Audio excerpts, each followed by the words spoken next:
Melanie, Fatima, do you hear me? I can hear you. You sound. I sound echoey, and so do you. Oh, there's feedback.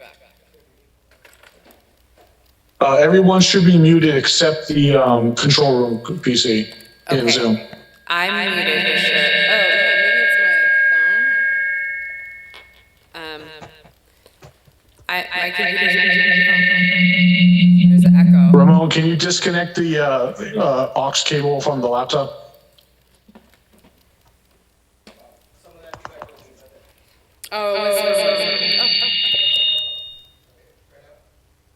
Okay, how does that sound? Oh, it sounds so much better.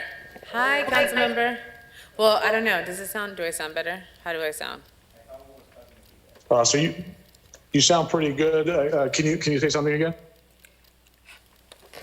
Hello. Test. There 1, we go. 2, There we 3, go. 4. Okay. Yeah, no echo. Okay.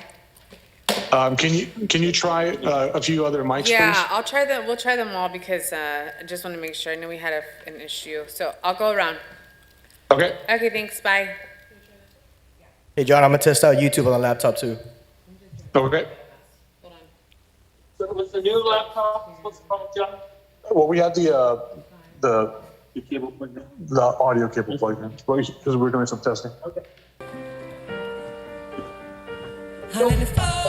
Got it.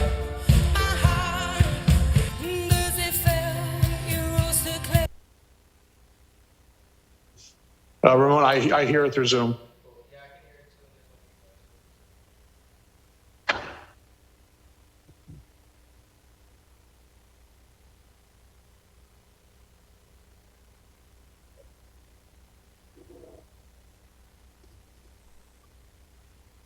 Hold on. Okay. How's the DC? Out for you. Oh, I was so worried, but it looks like you're a pro and you're on board before we even started, so we're in good shape.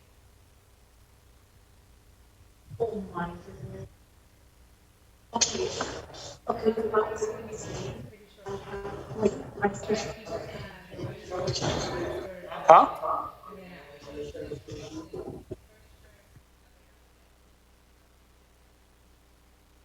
The way Tom does it is he shares it.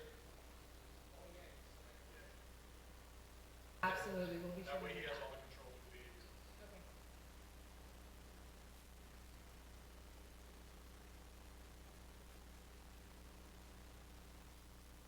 Did you close him or? No, I just made it myself. Oh, okay.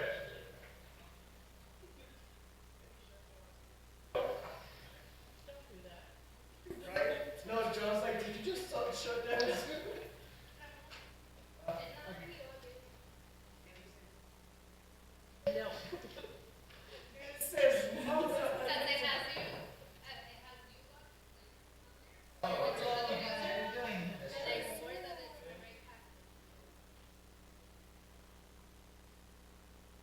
Test 1, 2.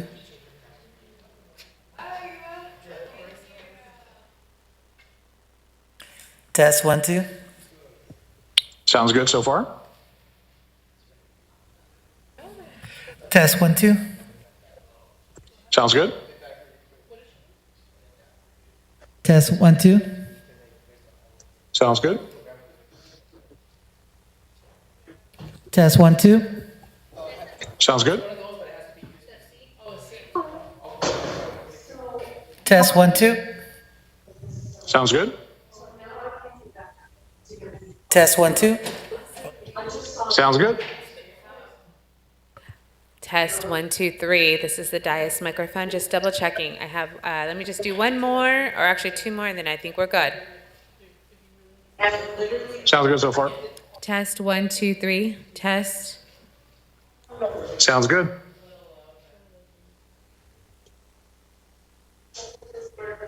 Test 1, 2, 3. Test. Sounds good.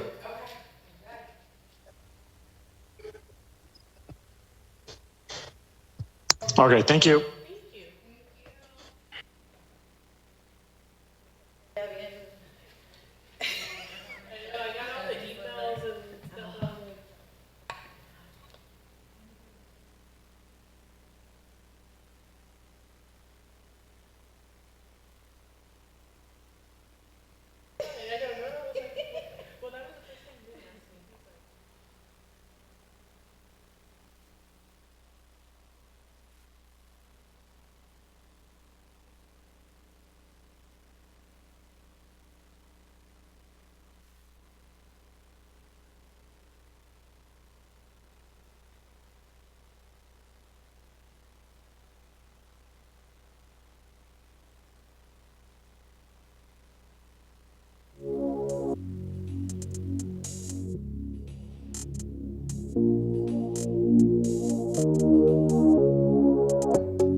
Thank you.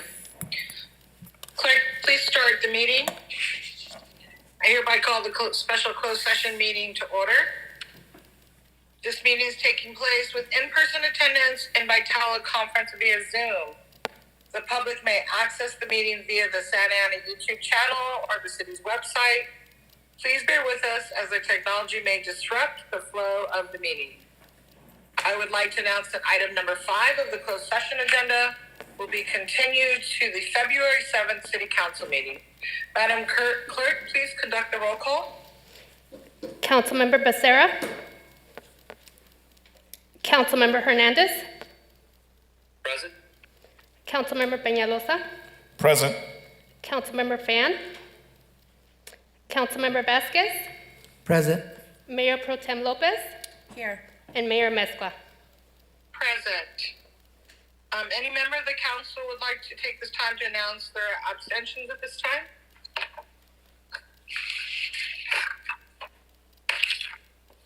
Madam Clerk, do we have any speakers for the closed session? No, we do not. We will be recessing this portion of the meeting to consider the items listed on the special closed session at this time on the agenda. Thank you.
Clerk, please start the meeting, please.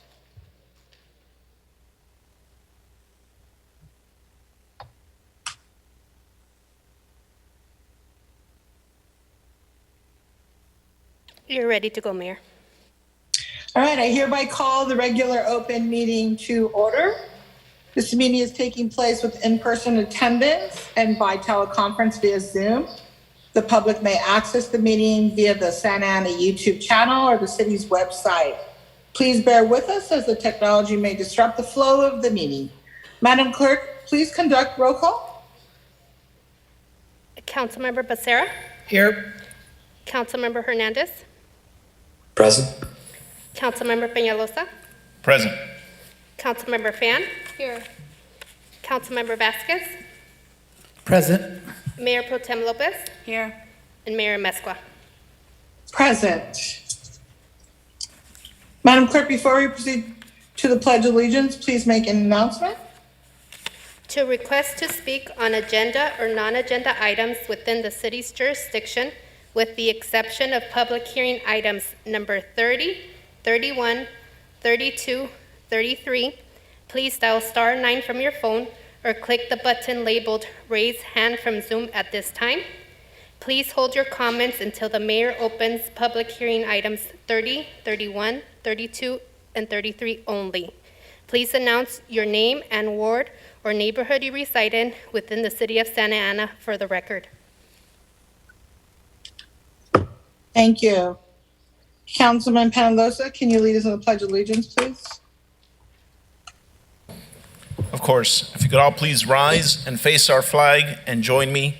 Put your right hand over your heart and follow along. Pledge allegiance To the flag of the United of the States of United America States of America, and to the republic for which it for which it stands, one nation, under God, indivisible, with liberty and justice for all.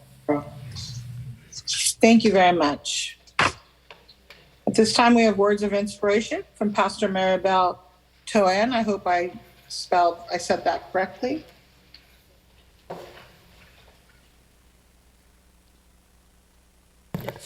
Maribel Tuan. Thank you. Thank you for having me here today. It's such an honor to be here in presence of everyone here today. And I really been praying even before coming and just hoping that these words inspire a little bit. The city of Santa Ana is very dear to our New Song community. We've been here 8 years, serving different spaces, and what I'm going to share with you is regarding a space that we were in. It's 17 and Flower, and that space really inspired me last month at one of our food distributions. We usually have a long line every other Friday of cars waiting to get their food, and in that line, I was so inspired to see that in a moment of need, I saw such a goodness in the city. And it was a day where a woman in her later years, her car broke down in the distribution line in front of one apartment that is pretty run down on 17th.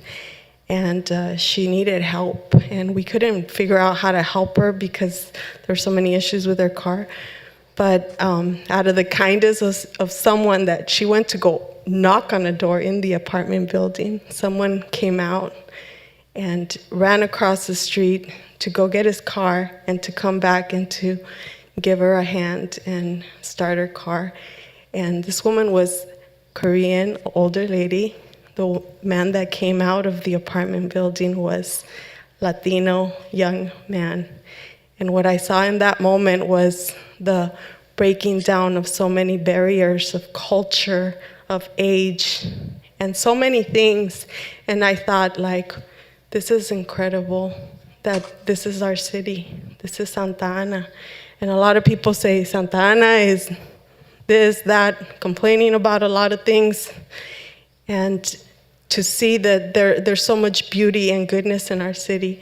And that's what we hope as a church community and pray for the city and for this space as well. And that's what I would want you to join me in prayer. I'm going to pray now for this beauty to continue and to inspire others as well, not just in Santa Ana, but in other cities around it. So please join me. Oh, great Creator, you are the God that brings us together, and there's so many things that divide us now in our nation, in our city, but we know that only through you and your grace and mercy, compassion, and love and kindness that can overflow to every person. May you break down barriers of culture, of age, and anything else that divides this city, Lord. May you continue to bless every single effort that is made by people here, the council people, the mayor, everyone that comes here to ask for support and change. May you continue to guide them and give them great wisdom in the work that you've called them to do. In your name, I pray, amen. Thank Amen. you. Thank you.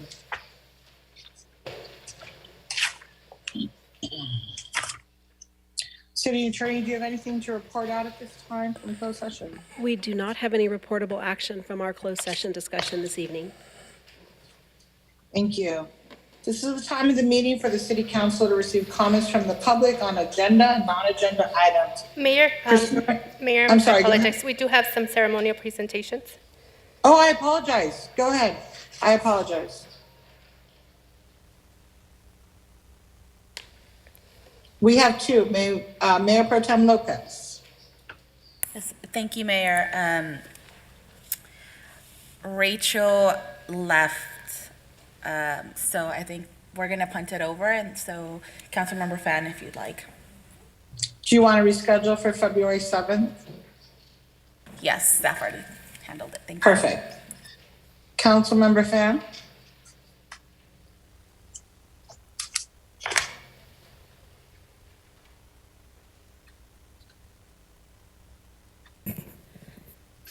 Okay. Why aren't you up here? Hi, everyone. Thank you so much for waiting. It has been a long night, and I just appreciate Carduz, Vietla, and everyone here for waiting. And so my name is Tai Phan. If you don't know, I'm the first ever Vietnamese American council member elected in the city of Santa Ana. And it is just my pride and joy to be able to wear our traditional áo dài, which means long shirt, and to issue this proclamation declaring January 22nd, 2023 as Tết Nguyên Đán, which is a Lunar New Year, short for Tết. And so the Lunar New Year is celebrated on the second new moon after the winter solstice.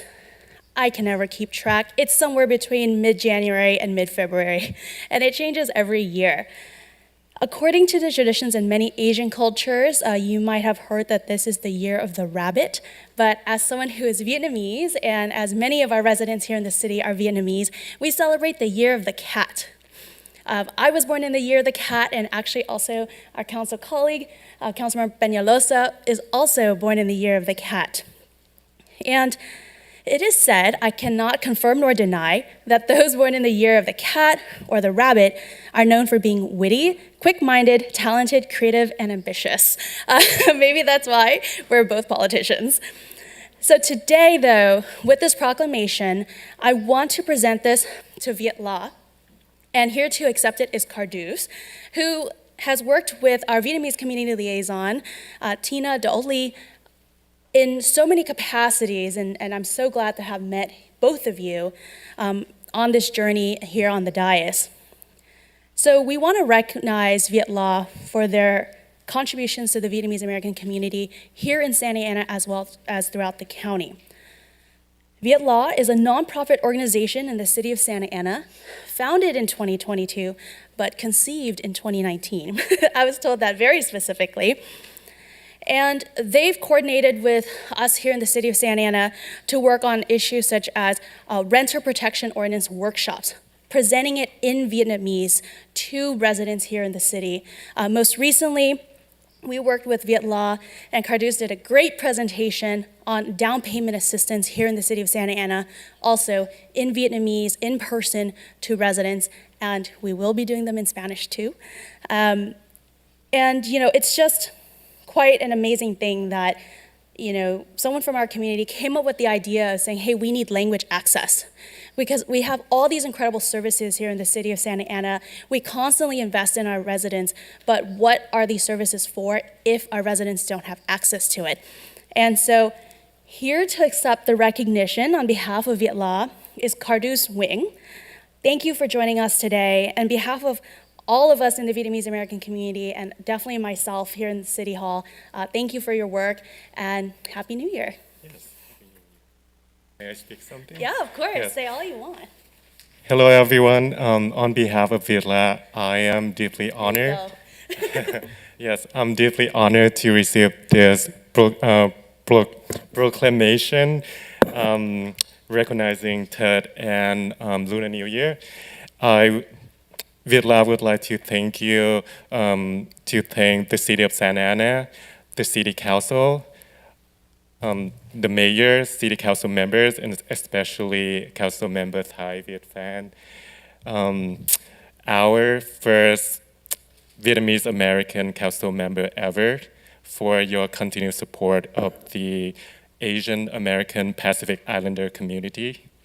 And also, as Viet La, to promote Vietnamese culture and also to provide greater language access, we would like to represent and also serve the Santa Ana residents in general and also the Vietnamese community in particular.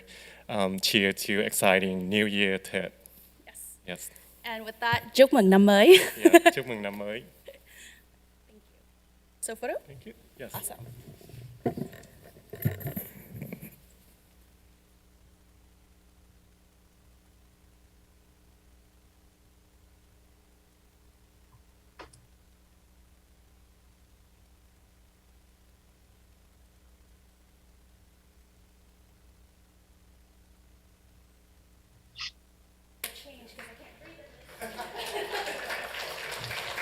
All right, great, thank you. So let me go back again. City Attorney, do you have anything to report out of closed session?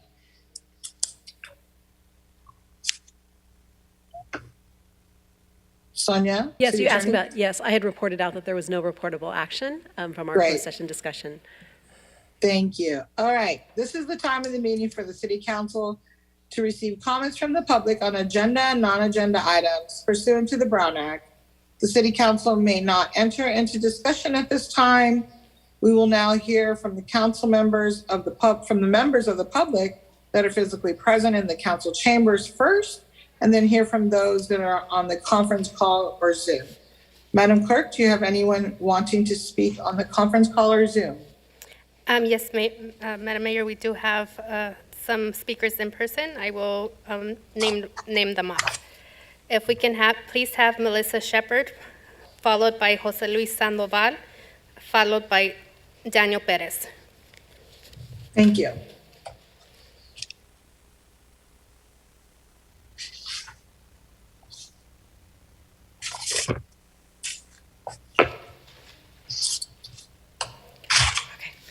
Good evening. My name is Melissa Shepard. I'm a longtime resident of Orange County, and I'm a directing attorney at Immigrant Defenders Law Center. Immigrant Defenders Law Center is the largest nonprofit pro bono provider of deportation defense in California, with offices in Santa Ana, Los Angeles, Riverside, and San Diego. We believe that no immigrant should be face deportation proceedings alone, and so our programs are the first step toward a long-term goal of providing universal representation to all immigrants facing deportation. Some of our programs include the Children's Representation Project to represent unaccompanied children, refugees, and foster youth, the Post-Conviction Relief Program, deported veterans program where we work to provide an access and pathway back home for those who have served in our military. A national qualified representatives project that serves immigrants with mental health disabilities. Our cross-border initiative where we advocate daily for human rights of asylum seekers. Our litigation and advocacy team, which launched in 2019 to expand our appellate advocacy. And finally, our local justice fund programs in the cities of Santa Ana, Long Beach, Los Angeles, and the Inland Empire areas. Our physical office opened in Santa Ana just under a year ago with 5 full-time staff. We now have grown to 12 full-time staff. Our growth is a testament to our need for services in the city of Santa Ana. We actively represent over 40 adults who reside in the city of Santa Ana, along with 32 children. We have represented dozens more over the last few years. Our Santa Ana clients originate from Mexico, Guatemala, Honduras, El Salvador, Nicaragua, and Colombia, and they have all found their home in Santa Ana. 59% of our clients have a spouse or domestic partner in the U.S. Another 50% have children who are in the U.S., and 55% of those children are U.S. citizens. Our representation helps Santa Ana families stay in their homes and keeps families together. Community engagement is important to MDEF, and we have attended after-school events in the city of Santa Ana and connected with the community at the new Santa Ana Collective group.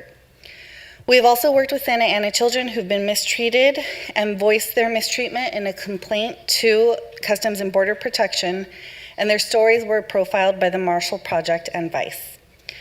I'm here tonight to thank the city for your support, and our partnership allows us to provide a variety of service, including representation in court, completely free of charge. We feel welcomed by the city and look forward to continuing our relationship. Thank you. Great, thank you. Jose Luis Sandoval, followed by Daniel Perez.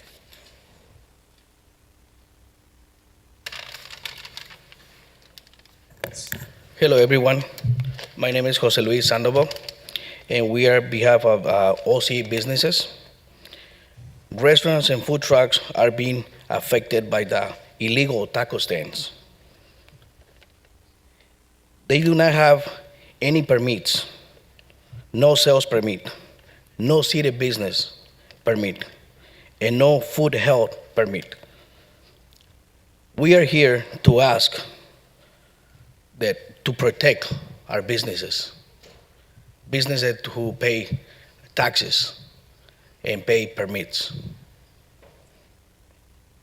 in our city.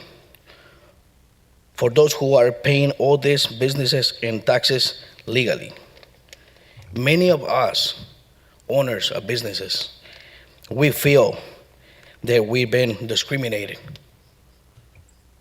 because we don't have many of those businesses legally. They actually closing down.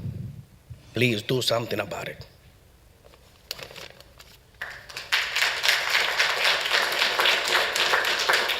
Thank you. The next speaker.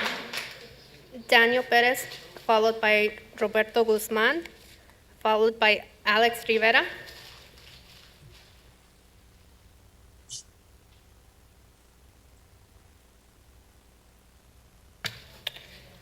Hello, everybody. My name is Daniel Perez. I've been living here in the city of Santa Ana since 2004. I went to school here. I went to middle school, elementary, middle school, and high school. I went to college here, and I'm here with the group of the OC. We're here with our friend over here from the OC Association, Business Association, and I'm here to talk about the same subject that he did. I'm going to read some of the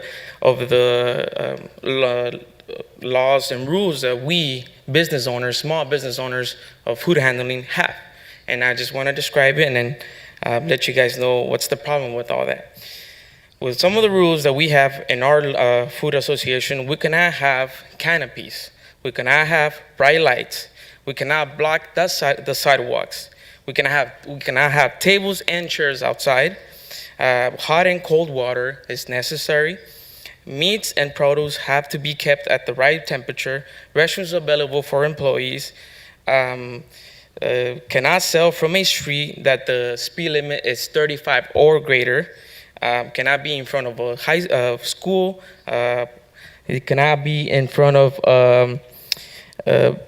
You cannot have anything blocking the sidewalks, and many, many, many more. And if you follow all these rules, which is the law, you will have permits. You will have your OC, health department permits. You will have your business license, and you will have the license that requires to sell this type of food in our cities. And it is very unfair for us because we follow all these rules. We pay our permits. We pay our health departments. We follow every single rule on the book. And we are still being targeted by the city, which is their job. You know, it's fine. We follow the rules. We have no issues. But the issues that we have is the illegal taco stands that are being stationed right in front of our business. I'm not kidding you. It's right in front of our businesses on the sidewalks. And I have many, many friends that either are struggling right now, are trying to keep up with the rent, and many other problems. I cannot sleep. I think about it way too much. Just so you guys know, it's mine and my mom's business. We pay around $4,500 to $5,000 just a month, just on bills, nothing else. Plus employment, plus employees, plus taxes, plus permits. That's beyond that. And I'm just here to ask you guys if you guys could please, please just do what's right and do what the law says. Thank you. Thank you. Roberto Guzman, followed by Alex Rivera, followed by Araceli Gonzalez.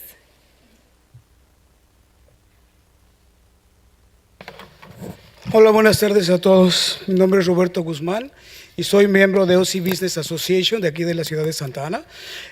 Somos dueños de negocios de comida y el cual estamos siendo afectados ahorita por todos los vendedores ambulantes que están surgiendo sin permisos. Afortunadamente hemos contado con la ayuda de Code Enforcement ahorita, hemos contado con la ayuda de la policía y con la ayuda de Health Department, pero no ha sido suficiente el actuar. Las leyes de California tienen atadas a las autoridades de Santa Ana, el cual no les permite actuar libremente como antes. Antes, si nosotros cometíamos alguna irregularidad, cometíamos alguna violación, llegaba la policía y podía actuar en contra de nosotros.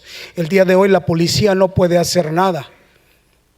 Ok, yo estuve encarcelado un día por no haber cerrado mi puerta a las 8 de la noche en el 2006 que nos pedían.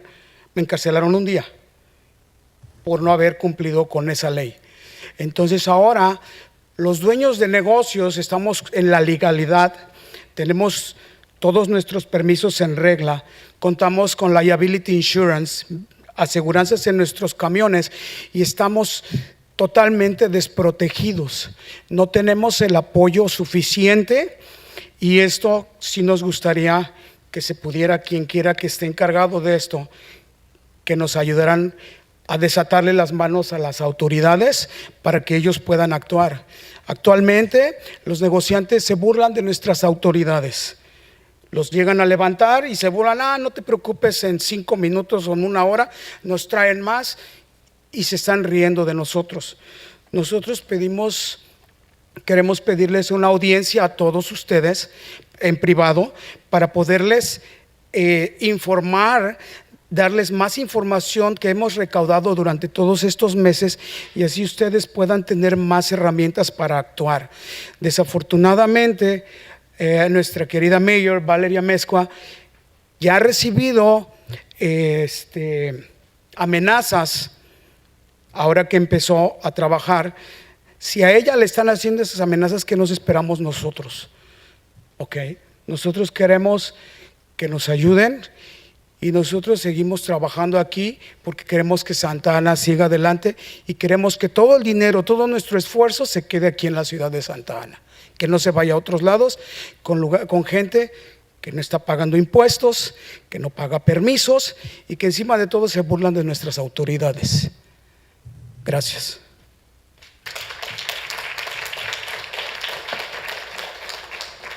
Good evening, Mayor and everyone else. My name is Roberto Guzman, and I'm a member of the OC Business Association.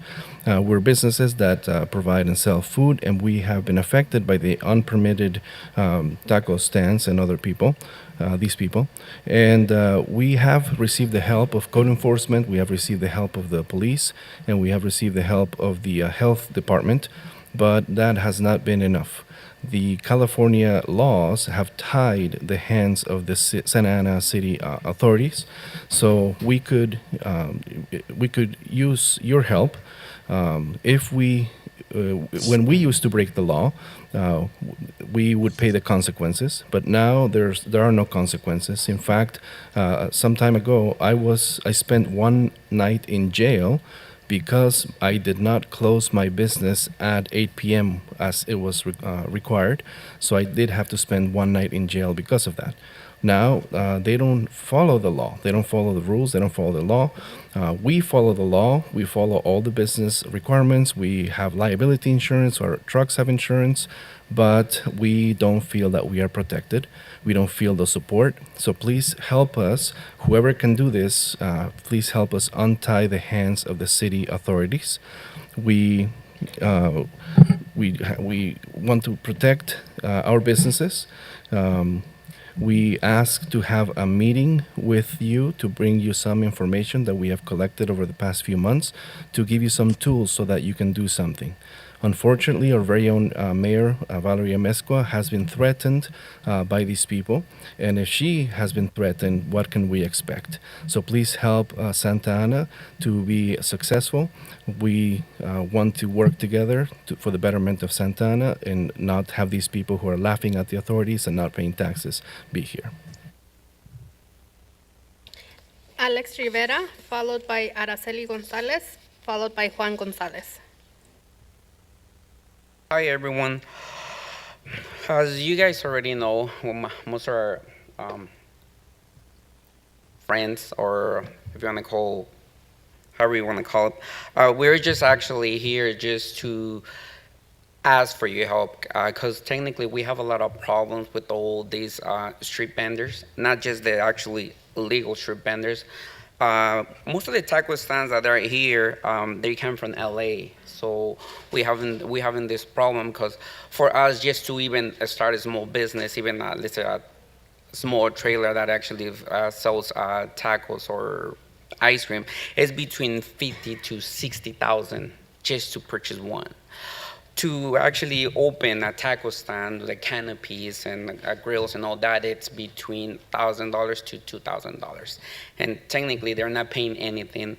Most of these people is coming from LA, and it's not like pops and moms businesses. They're just employees who working for bigger corporations. A bunch of these taco stands, they're coming from LA. They're not from here. And the reason why we actually coming and telling you all this is because it's already been 3 years with all these taco stands, and I'm pretty sure most of you guys live around this area and you saw a lot of these taco stands all over the place. So thanks.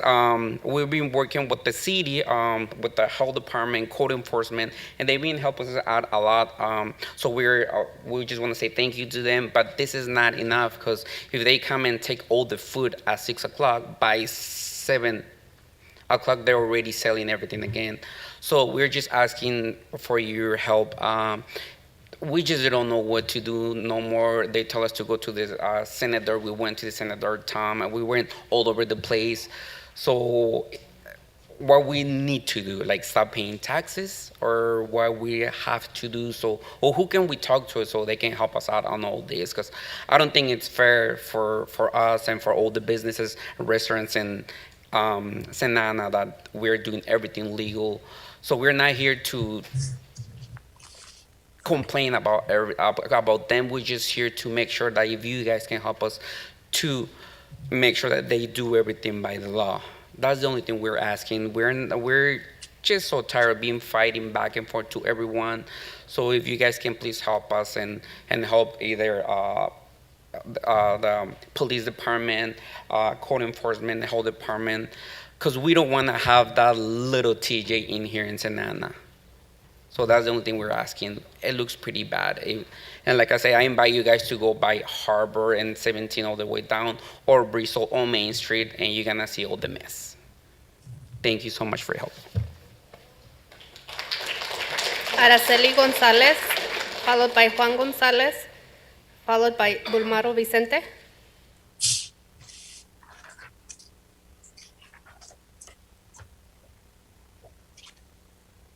Buenas noches a todos. Mi nombre es Araceli González, un miembro más de OCB Business Association.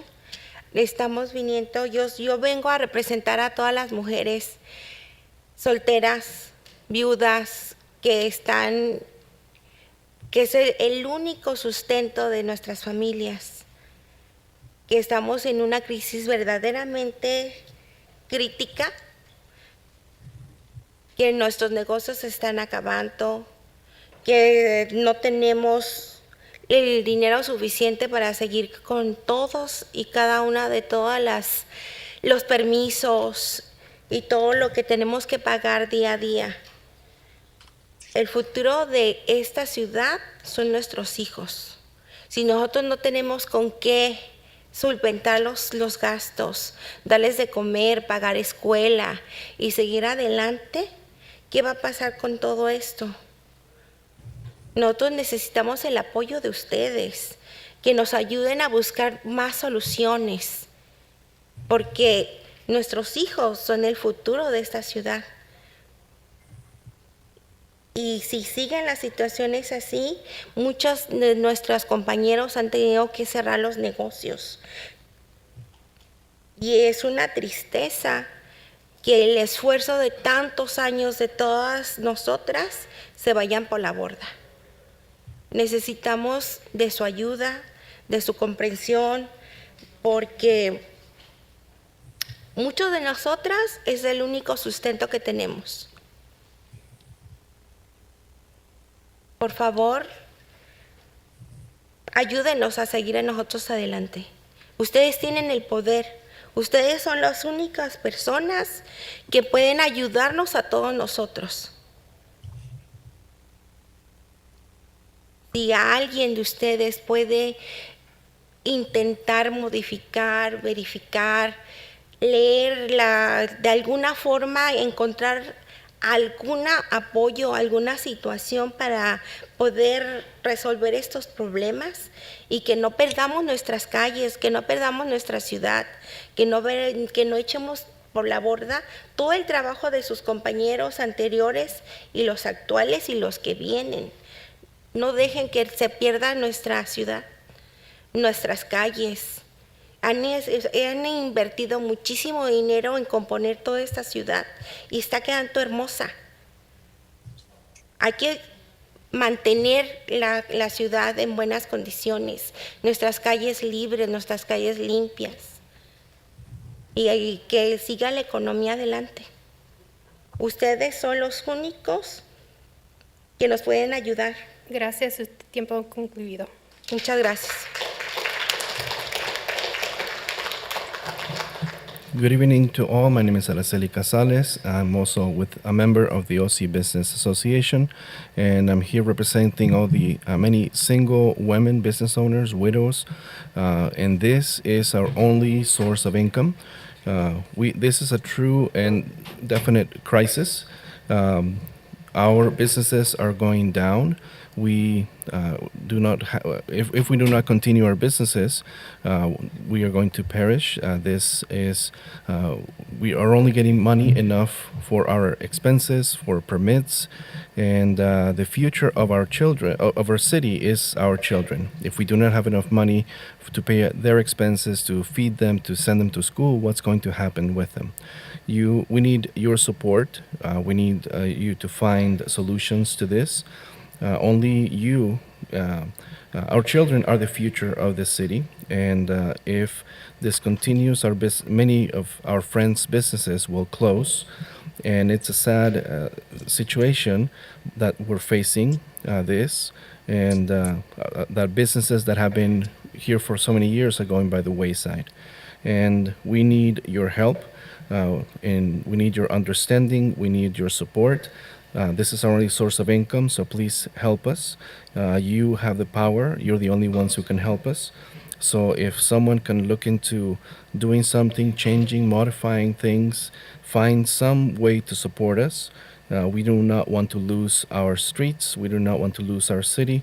There's been a lot of investment into our city to make it beautiful. We want to keep it nice. We want our streets to be free and not congested. Only you can help us. Madam Clerk, can we correct, was it Araceli Gonzalez? That's correct. Okay, thank you. Juan Gonzalez? Good evening, Madam Mayor, members of council. Juan Gonzalez, SoCal Gas Public Affairs Manager here in the city of Santa Ana. Beforehand, let me first again congratulate the mayor, those re-elected members of council, and the newly elected members of council. Looking forward to working together in areas of mutual interest. Purpose of my visit today, I'm here to discuss a little bit regarding the found expensive gas bills a lot of our customers, a lot of you resident customers received this past month. We are reaching out to inform customers that our natural gas prices are going to be even higher than the usual this January due to several unprecedented factors beyond our control. Customers may see winter natural gas bills double or higher compared to 1 year ago. The high bills are a result of historical high natural gas prices in the western United States. SoCal Gas doesn't set the price for natural gas. Instead, natural gas prices are determined by national and regional markets. SoCal Gas buys natural gas in those markets on behalf of residents and small businesses. At the cost of buying that gas is then billed to those customers with no markup, meaning SoCal Gas does not profit from gas commodity prices going up. According to the U.S. Energy Information Administration, a number of factors are contributing to the higher natural gas commodity prices. Widespread below normal temperatures on much of the West Coast, including Washington and Oregon. High natural gas demand for heating by customers in areas with below normal temperatures. Reduced natural gas supplies to the West Coast from Canada and the Rocky Mountains. Reduced interstate pipeline capacity to the West Coast because of pipeline maintenance activities in West Texas, and low natural gas storage levels on the West Coast. To help our customers reduce energy bills, we encourage them to do the following. Lowering their thermostat to 3 to 5 degrees, health permitted, at home. Install proper caulking and weather stripping. This could roughly save 10 to 15% on heating and cooling bills. Wash clothes with cold water. Reduce the temperature on the water heater. Lowering temperatures on water heaters and setting that at 120 degrees can save up to 22% in energy costs. Limit the use of essential natural gas appliances such as spas, pool heaters, and fireplaces. And we also offer several ways to help income-qualified customers through our special bill assistance forgiveness program that are able to assist with those folks having difficulty. In addition, SoCal Gas recently announced a $1 million contribution to the Gas Assistance Fund, a program that helps low-income qualified customers to pay their natural gas bills. If anybody's having any particular issues in paying their bill, please call our 800 number at customer service, 800-427-2200, 800-427-2200. We're able to work with you, allow for opportunity to make payments. Again, the last thing we want is anybody having issues with their gas bill. We want to be able to be supportive. Thank you very much for the time. Bulmaro Vicente, followed by Miriam Rojas, followed by Maria Garcia. Sorry to interject, but Madam City Manager, can you get some of that information out to the public if it's not already been done on social media? Thank you. Hello, Mayor and Council. My name is Boomer Vicente. I am the Policy Director for Chispa and also a lifelong resident of Santana. I'm here to speak on item 29 and 24, the Police Oversight Report and the agreement with the Immigrant Defenders Law Center. But first, I want to acknowledge the tragic killing of Keenan Anderson, a Black educator, a father, who died at the hands of LAPD last week. He suffered a mental health crisis, and police responded violently by tasing him. His death hits home to our community because we're not new to these events. In fact, just today after the Santa Ana City Council made the historic vote to pass police oversight, the Santa Ana Police Department shot and killed Alejandro Montes in front of the Santa Ana DMV near Via Intermediate during school hours. The police stopped Alejandro for having an expired registration. Both Alejandro and Keenan should still be here today with their loved ones. We as a city have an opportunity and now a responsibility to prevent these injustices from happening in our community. The city's new police oversight commission is that first step, but as a city, we must do it right and with the community. As the city moves forward with its implementation efforts of the commission, the public must be involved in this process, including the engagement and selection of the director. For example, the city should host a public forum where community members can ask questions to candidates of the director position. Community involvement is crucial for the commission's success and effectiveness. We also ask the council to move forward with engaging a director through a professional service agreement that lays out the clear terms, duties, and responsibilities of the position, while also providing conditions and guardrails for termination.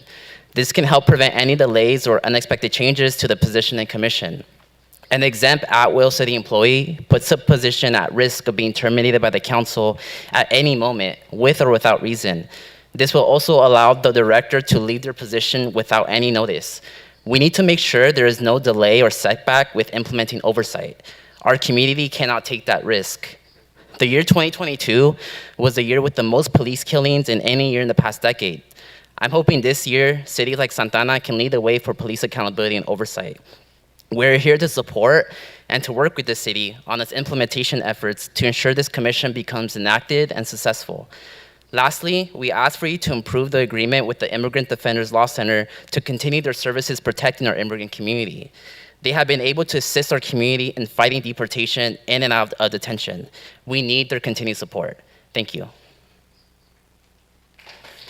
Miriam Rojas, followed by Maria Garcia.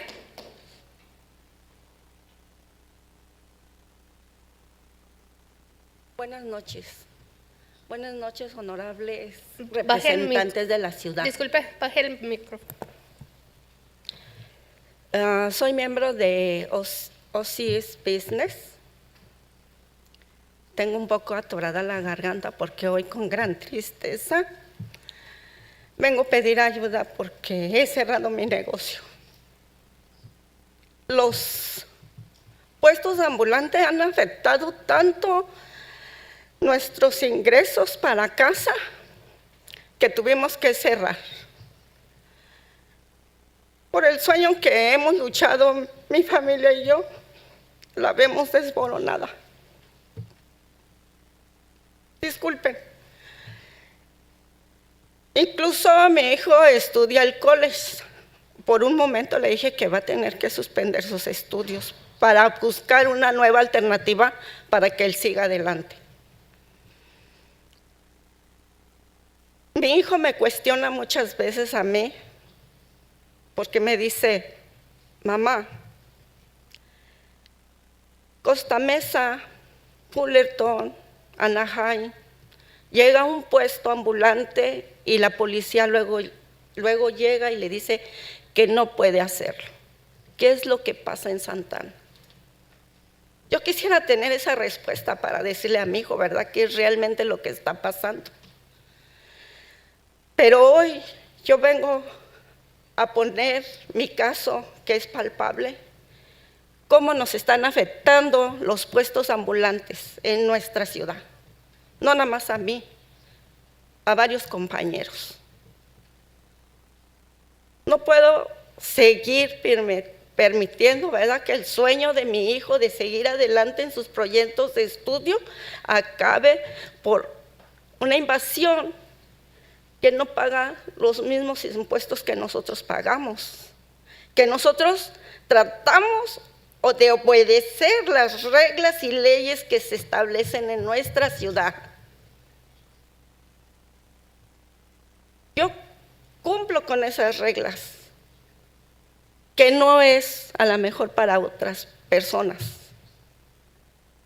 Me ha tocado ver junto con mi hijo muchas veces que levantan esos puestos y al rato se están burlando porque nos ha tocado oír y decir ¿Sabes qué? Levanta el puesto porque ya están levantando y nada más hay que esperar que se vayan y volvernos a poner. Yo les suplico a ustedes que busquen una solución para esto, porque en sus manos está. Gracias.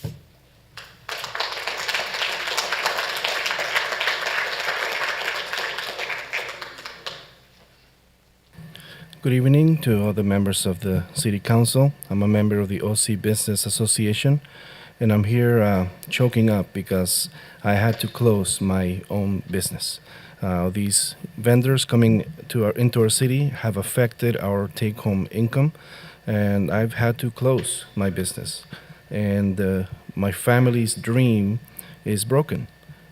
My son, who is going to college, I had to tell him that he had to temporarily suspend his studies because we don't have the money to pay him. My son asks me a lot, many times, Mom, you see in cities like in Costa Mesa and Fullerton and Anaheim, when there's a street vendor, the police comes and then they stop them. What about Santa Ana? What's happening in Santa Ana? I would like to have an answer to give to my son. And I'm here to bring you my case. It's a real case, a tangible case, because this is affecting not only myself, but affecting other colleagues as well. And I can't, this is breaking my son's dream of going to having a college education. And my son's dream is being broken by an invasion. We follow the laws, we follow the rules in this city. I follow these laws, and others may not. And I see vendors, when they come, they see that the authorities are coming, and they just see them coming, and they just take down their little stands, and then they wait for a little bit after they go, and they just bring them right back. So there's no consequence for them. So we need your help. I beseech you to find a solution. It's in your hands. Thank you. Final in-person speaker, Miriam Rojas.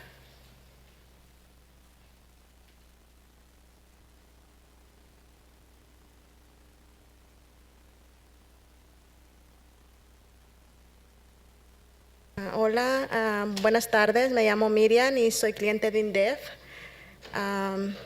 Yo y mi familia vivimos en Santa Ana. Yo estuve detenida en el centro de detención en Adelanto y hubo momentos en los que la verdad sí quise tirar la toalla porque en los centros de detención pasan muchas cosas tan tristes.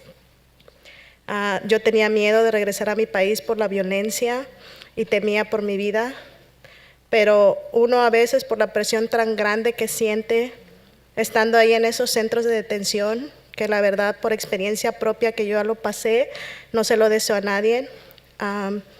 Tiramos la toalla, tal vez por eso muchas personas firman su deportación, porque las condiciones son muy deplorables y en ese centro de detención nos torturan mucho psicológicamente, la verdad, y es triste.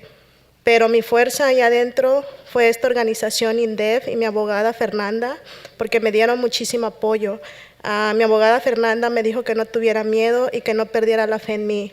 Ella me dijo que había siempre una esperanza y que ella iba a luchar con todo para que yo, primeramente Dios, pudiera salir y poder estar con mi hija. Gracias a Dios salí del centro de detención. Cuando me reuní con mi hija, ella estaba muy feliz. Mi hija apenas tiene 5 años. Mi mamá y mi hermana siempre le hablaron de mí y la niña la sentí como si estuviera yo siempre con ella, en sus brazos. Y nunca voy a olvidar ese momento, sus besos que me dio. Nunca voy a olvidar esa primera impresión que me abraza y me da un beso. Gracias a Dios y por la organización INDEF fue posible reunirme con mi hija y con mi familia, que es lo más importante que tenemos. Yo creo que es la base de la sociedad. Esta organización tiene esa gran entrega, ese compromiso y esa disciplina para realmente ayudarnos de corazón, que creo que eso es lo que necesita este país, tener esa empatía por las gentes inmigrantes y que puedan ayudarnos más, porque la verdad es muy duro, es traumático separar a las familias. Y Ahorita estoy aquí parada diciendo esto porque la verdad me ayudaron mucho y gracias a Dios y a ellos estoy aquí. Y lo más importante que tienen esa empatía por las personas y nos ven como seres humanos, la verdad. Inclusive la abogada Fernanda, que nunca voy a olvidar eso, en sus días de descanso me llamaba solamente para preguntarme cómo estaba. Y eso la verdad significa muchísimo para mí. Esta organización se dedica a que estas familias estemos juntos y luchar por toda la gente inmigrante para que podamos estar con nuestras familias. Que yo pienso que todos queremos eso. Y la verdad eso no tiene precio. Gracias a la ciudad por su apoyo y a esta organización que hace esta hermosa labor. Gracias.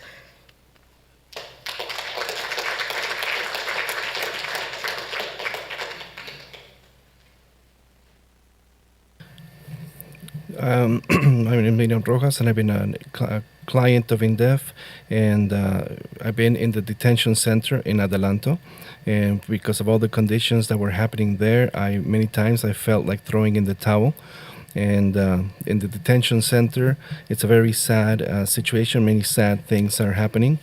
And I was afraid to go back to my country. I feared for my life in the detention center.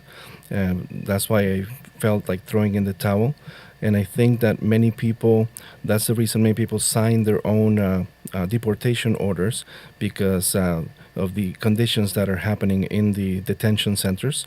There's psychological torture that happens, but I received the help and the support from INDEF and Fernanda, my lawyer, and she gave me hope. She said she was going to fight for me to help me get out, to help me go back to my family.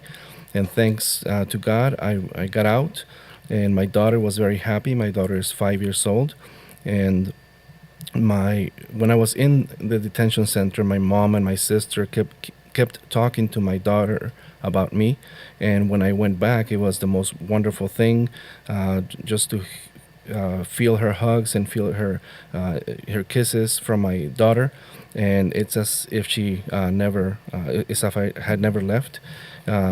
It's thanks to INDEF for helping the families, for helping the families in these situations. They are committed, they are disciplined to help us, to get us back to our families, and that's the most important thing.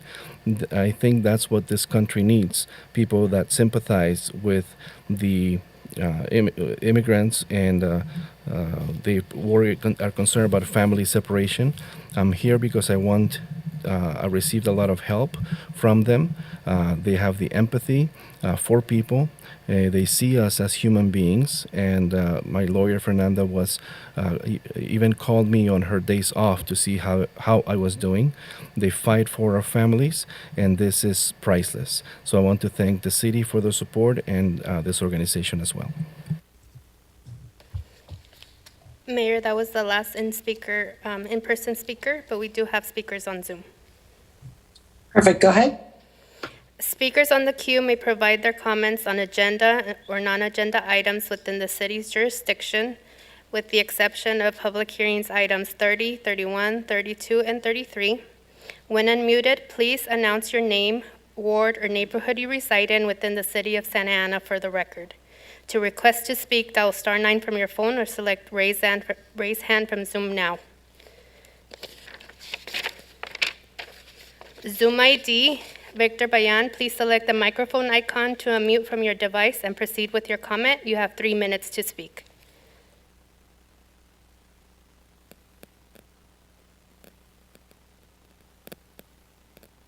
Victor Bayan?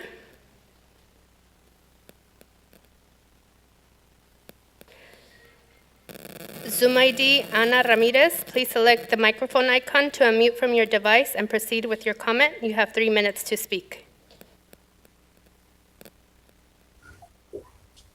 Can y'all hear me okay? Yes, we can hear you. Okay, give me 1 sec. I just want to make sure that y'all are able to hear me.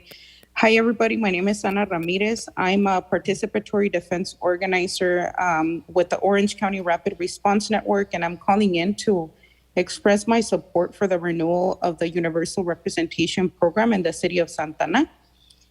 As I shared, I'm a participatory defense organizer with the Rapid Response Network, And I can speak to the many cases that we have been able to support and have been able to actually refer to immigrant defenders for vital legal representation that Santana residents so desperately need. We have been able to refer many cases. There's not enough time, honestly, for me able to share about every single one of them. But Immigrant Defenders has done a great job at supporting community members inside and outside of immigrant detention centers. They have been a great partner. And one of the things that I really want to highlight is that Santana has really led the way in Orange County by providing such a vital program to immigrant residents. There is no other city in the county that has been able to do that. And so it's really, really imperative that the city renews the program so that we don't take a step back, given the fact that legal representation is such an important matter when it comes to actually winning a case. So I just want to express my support and hope that the city is able to continue it. Thank you. Zoom ID, Mau Trejo, please select the microphone icon to unmute from your device and proceed with your comment. You have 3 minutes to speak.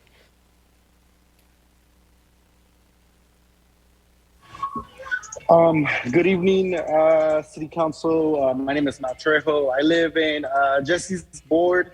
I'm also a leader and a member of the participatory defense space within the Orange County Rapid Response Network, a proud partner of the services that we've been able to provide our folks throughout Santana with the legal services. So I'm here in support of expanding those services and renewing those contracts.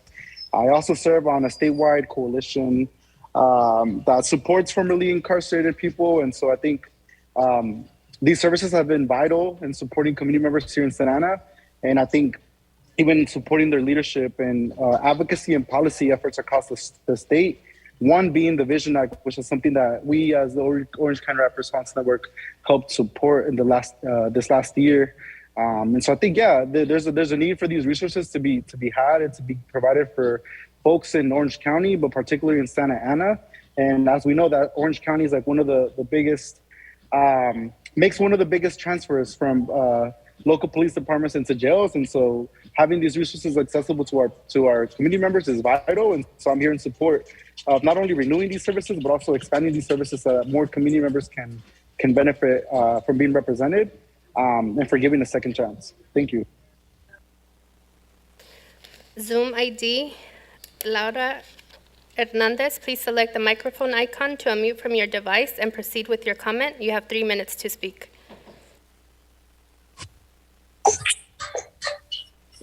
Hello, can you all hear me? Yes, we can hear you. Thank you. My name is Laura Hernandez. I live in Ward 3, and I'm also commenting in support of the renewal of the Immigrant Defenders contract. I personally was a beneficiary of the services provided by IMDEF. When I was released, I had some immigration issues going on, and Lisa Okamoto was my attorney from Immigrant Defenders, and I can share that the amount of support and what it meant to me to have that support is priceless. To walk around not knowing what was going to happen, and not just not knowing what was going to happen, but not having anyone there to defend me, to represent me, to teach me what my rights were, was a very scary place to be.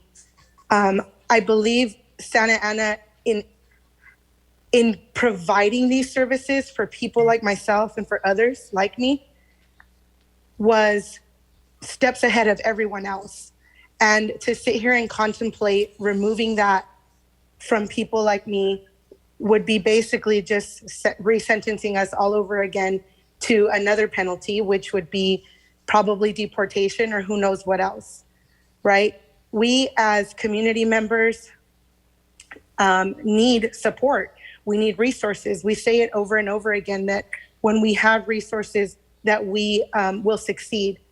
Removing this huge resource from the city of Santa Ana would be a disservice to all community members, not just the people that actually benefit from IMDEF, but their family members as well. if I didn't have immigrant defenders supporting me and representing me, my family doesn't have the resources to pay for an attorney, and we could be separated. So I strongly urge the council to keep that in mind, that we're trying to keep families together, and by removing this resource, we would effectively be eliminating that. Thank you for your time. Thank you, Mayor. That was our last speaker on Zoom, but I would like to provide a summary of e-comments that we received via email. We received for item number 24, the Immigration Legal Defense Fund, we received 3 comments from Santa Ana groups that requested consideration, request for proposal for other vendors. For item 29, the Police Oversight Commission, we had 5 Santa Ana groups in support or engaging in an independent oversight director. One Santa Ana resident suggested that the independent director be appointed when the commission is installed. And non-agenda items, we received a comment from one Santa Ana resident concerned for the increased theft in the city, and one Santa Ana resident concerned for the increased drug dealing in the city. That's the summary of comments. Great, thank you very much. At this time, we're going to go to the consent calendar items. Council members, please announce any items that you will be abstaining from due to a conflict. If there are any requests to pull an item from the consent calendar. Council members, please state your name to motion and second to approve the remainder of the consent calendar when we're done pulling it. And then you'll cast your vote. The city clerk will announce and display the roll call. You start with Councilman Hernandez. Councilman Hernandez, would you like to pull any items? Not at the moment, Mayor Mesqua. Thank you. Councilman Becerra? I don't see him sitting there. I'll go back. Councilman Taifan? Can I pull item 24, please? Thank you. Councilman Vasquez? I was going to pull 24 as well, so. Okay, it's already been pulled. Let me go back to Councilman Becerra. Any items you'd like to pull or abstain from? Yes, give me 1 second, Mayor.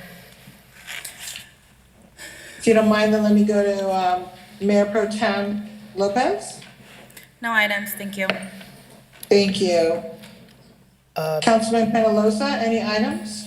Thank you, Madam Mayor. I have no items to pull. I just want to comment on item 10. So let me know when that's appropriate. Perfect, thank you. Councilman Becerra? Thank you, Madam Mayor. I would actually like to pull items 10 and 13. 10 and 13. No abstentions, no excuse absences. Councilman Hernandez, back to you really quick.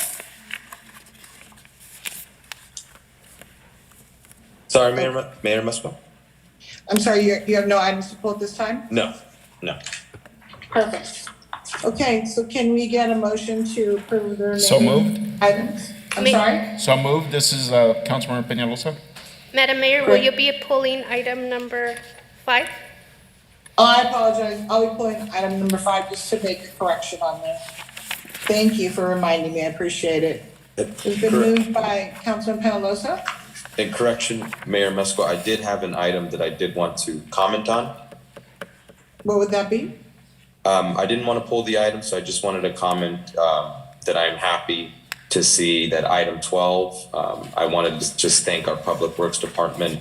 They are going to be introducing a King Street Urban Greening Project, which is right off of Fairview Street in between 10th and Civic Center.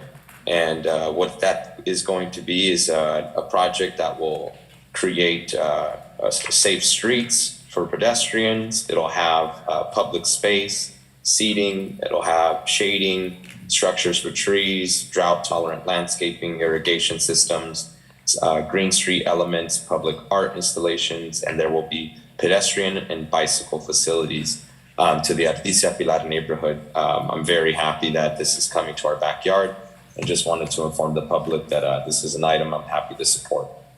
That concludes my comment. Thank you. Thank you. Councilman Penalosa, when we go to item 10, then you can make your comments. Perfect. Thank you. Okay, so then there was a motion by Councilman, I believe, Penalosa. Second. To approve, a second by Councilman Becerra. Okay, let's do a roll call, please. Councilmember Becerra, Yes. Councilmember Hernandez, Yes. Councilmember Peñalosa, Yes. Councilmember Fan, Yes. Councilmember Vasquez, Yes. Mayor Pro Tem Lopez, Yes. and Mayor Mezcua. Yes. Motion passes by Okay. unanimous consent. Great, thank you. Let's go to item 5, just the last. All I'm going to do is Commissioner number 9, the Youth Commission. I'd like to remove the young lady. She's in college. I thought she was still in high school, so my error. And that's all I have. And I'd like a motion, please. I'll make a motion to approve item 5. Second. Yeah, thank you. Let's prepare to vote. Want to do a roll call, Madam Clerk? Councilmember Becerra, Yes. Councilmember Hernandez, Yes. Councilmember Peñalosa, Yes. Councilmember Fan, Yes. Councilmember Vasquez, Yes. Mayor Pro Tem Lopez, Mayor Mezcua. Yes, Motion passes by unanimous consent. thank you. Let's go to item number 10, please. Madam Mayor, not Yes. sure if you, before we move on, would you like your commissioners that are here in the room to take their oath of office so they're not waiting long? We're going to do that. I'm sorry. Thank you for reminding me. We're going to do that on February 7th when I'm present. I'd like to congratulate all of them if they are there tonight, but February 7th, they should have been notified that they were going to be sworn in on that day. Okay, thank you. Thank you for asking. I appreciate it. Let's go to item 10, please. Thank you, Madam Mayor. I pulled this item. Madam City Manager, so according to the staff report, it says SAPD uses BMW motorcycles as the standard for traffic enforcement services. We happen to have a BMW dealership here in Santa Ana. Did that dealership submit a bid for this particular invitation for bid? No, sir, they don't do motorcycles at Crevier. They do not do them over there. Okay. Has city staff worked with them before, or have we always used this Long Beach BMW dealer? I'm not sure if we procured from any other BMW dealers. Nabil, do you recall ever procuring from another BMW dealer than Long Beach? We can find that information out for you. Well, my main concern, and you kind of addressed that in the sense that this particular dealership here in Santa Ana doesn't deal in motorcycles, because every time I see some sort of business that looks like we should be working with them, contracting with them here, and a lot of times the response is, well, we put it online. I don't know why they didn't pick it up. We put it online, and my concern is, well, if we know, and this is something to think about, I don't know if maybe on some of these bids that go out, maybe economic development should be partnering up so that we can try to identify some of these local businesses that if they haven't submitted a bid, then our staff should be proactively going out there, because there's a lot of things that this council's been working on that wants to do, and some of our ideas are pretty expensive. So it'd be nice that in addition to just seeking handouts from governmental entities, that we can actually help our community and patronize our local businesses. And I think what a great way to set an example if our city government did that. So I would hope that we can be more proactive in that particular aspect. And certainly, sir. And Councilmember, based on your previous request, we have done a lot in that area. We have taught a lot of businesses how to get online and register so that they're a recipient of any of our invitations for bids. So we have been working diligently on that. And then we also give a preference to local businesses and a preference to even small businesses within Orange County as well. Perfect. Thank you for that. Well, with that, I'll go ahead and move the item then. I'll second the. Penalosa, did you have comments? Yeah, I'll second with comment. I just wanted to, also ask staff. It's interesting and kind of hard to believe that the number one selling BMW dealership in America does not sell motorcycles. So that's just an interesting. I'm sure it's true, but it's just interesting to know that. I had a question about the staff report. The staff report says that the bid received from Long Beach BMW Motorcycles was deemed responsive. But in the past, when we've had bids similar to this, we list, how many dealerships were notified, how many dealerships, put in a proposal, and which one was deemed responsive. Why aren't those listed this time around, Director Saba? We only received one bid. So there was only one bid received. bid. I think that's something that should be added into the staff report, because it just says, we thought the Long Beach bid was responsive, and that's it. But there's no information on how many bids or who put in a bid. So for in the future, I think like we've done in the past, that we should include that. Those are the only comments. But I would also just double down and try to make an effort that we at least stay within the county when we're making these large purchases of vehicles or other items. I understand that if a Santa Ana dealership can't do it, but if there's a neighboring city that can, we should try to see if they could fulfill the contract or the purchase. And that's it. Thank you. Great, thank you. You are the second. There's a first motion by Councilman Becerra, second by Councilman Penaloza. Madam Clerk, can we do a roll call, please? Councilmember Becerra? Yes. Councilmember Hernandez? Yes. Councilmember Peñalosa? Yes. Councilmember Fan? Yes. Councilmember Vasquez? Yes. Mayor Pro Tem Lopez? Mayor Amezcua? Yes. Motion passes by unanimous consent. Great, thank you. Let's go to item 13, please. Thank you, Madam Mayor. I pulled this item. So this item is about approving an appropriation adjustment to recognize grant revenue from the state of California Resources Recycling and Recovery for SB 1383 Local Assistance Grant. So as we know, SB 1383 is an unfunded state mandate that requires us to separate organic waste, and that cost gets passed on to our ratepayers, our residents, and our businesses.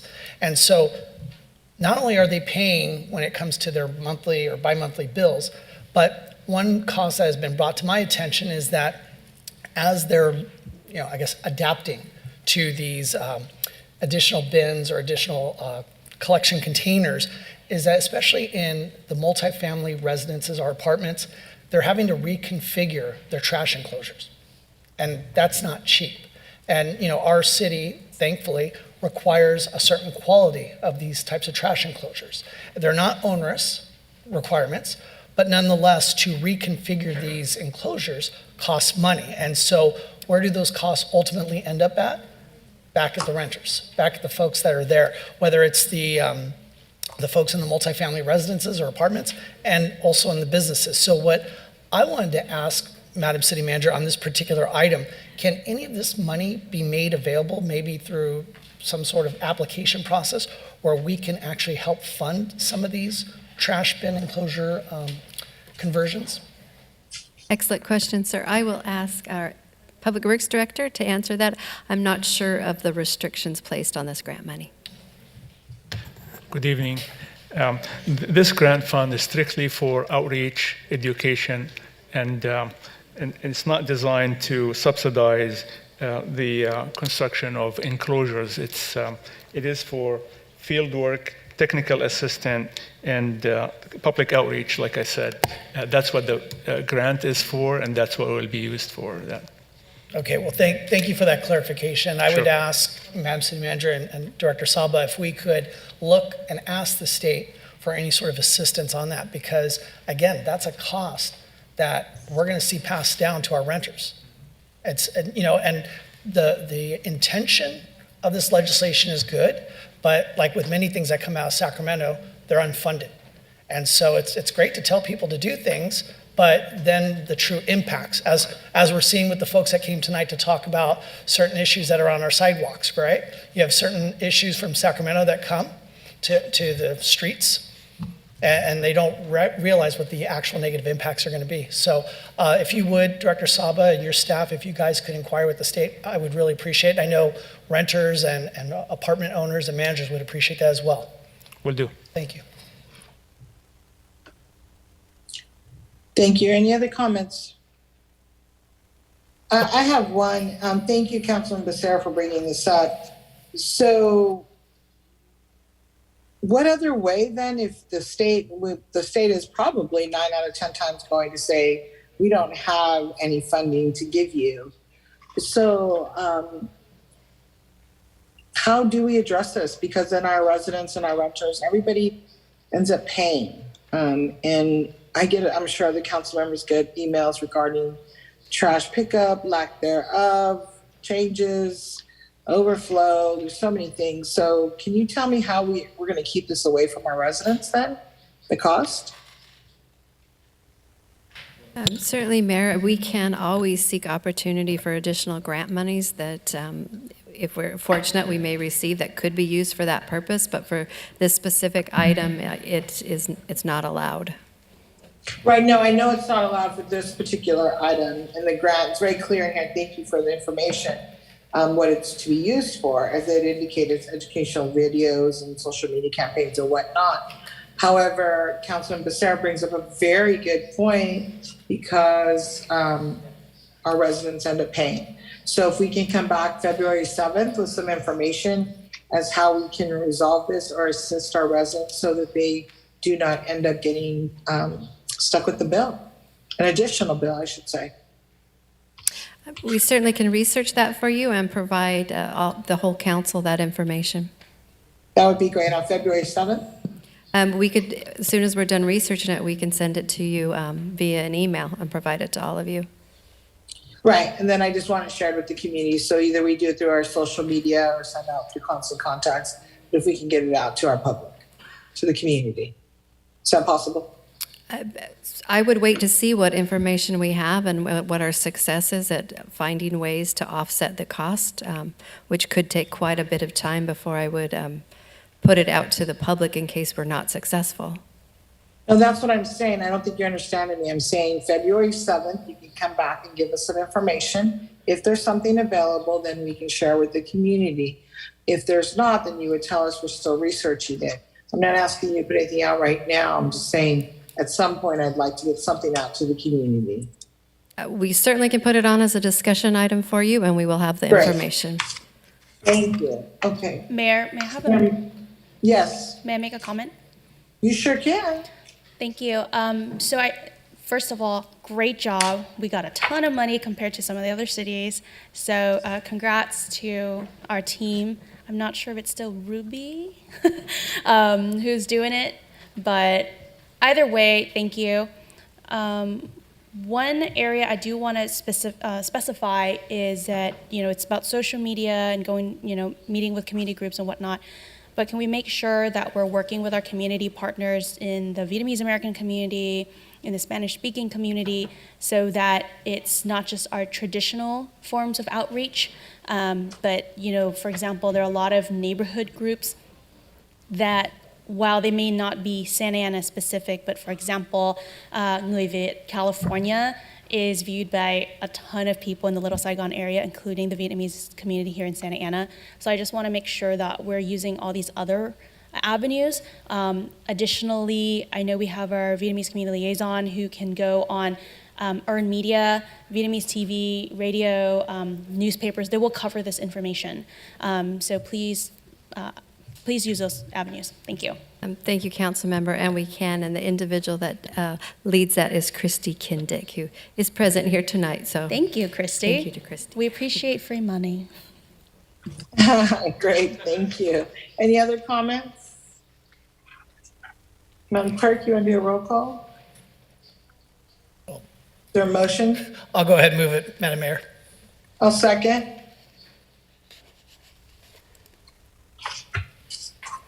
No other comments, Madam Clerk, can you do a roll call, please? Councilmember Becerra? Yes. Councilmember Hernandez? Yes. Councilmember Peñalosa? Yes. Councilmember Fan? Yes. Councilmember Vasquez? Yes. Mayor Pro Tem Lopez? Mayor Mezcla? Yes. Motion Perfect. passes by unanimous consent. Thank you. Let's go to item 24. I believe it was pulled by Council Member Becerra, I believe. Was it you, Phil? I'm sorry. No, only two tonight. Okay. Well, let's go to Councilman Vasquez, and then if there's other comments. It was pulled by Councilmember Pham, but I'll go ahead and start. Oh, I'm sorry. Great. She wasn't in her chair. Great, awesome. This has been some great work by the city of Santa Ana to have this immigration fund. And the immigrant defenders have been doing a great job with the services we have. And I mean, the community and many people that I know have used this. But at one time, this fund was at $300,000. I'd just like to ask why we reduced it back to 200. So council member, before my time, it was 60,000, that was increased to 100,000, then it was increased to 200,000, and then at the council's members' request, while we were compiling the budget, it was increased to 300,000. And my question is, why isn't it continuing on with 300? What was Oh, I'm sorry, so the budget was that, the contract with MDEF has always been 200,000. Was your question regarding the budget, or was it regarding the contract that's before you? The amount of the fund is now 200 instead of 300. The budget amount is 300, the contract has always been 200,000. Okay.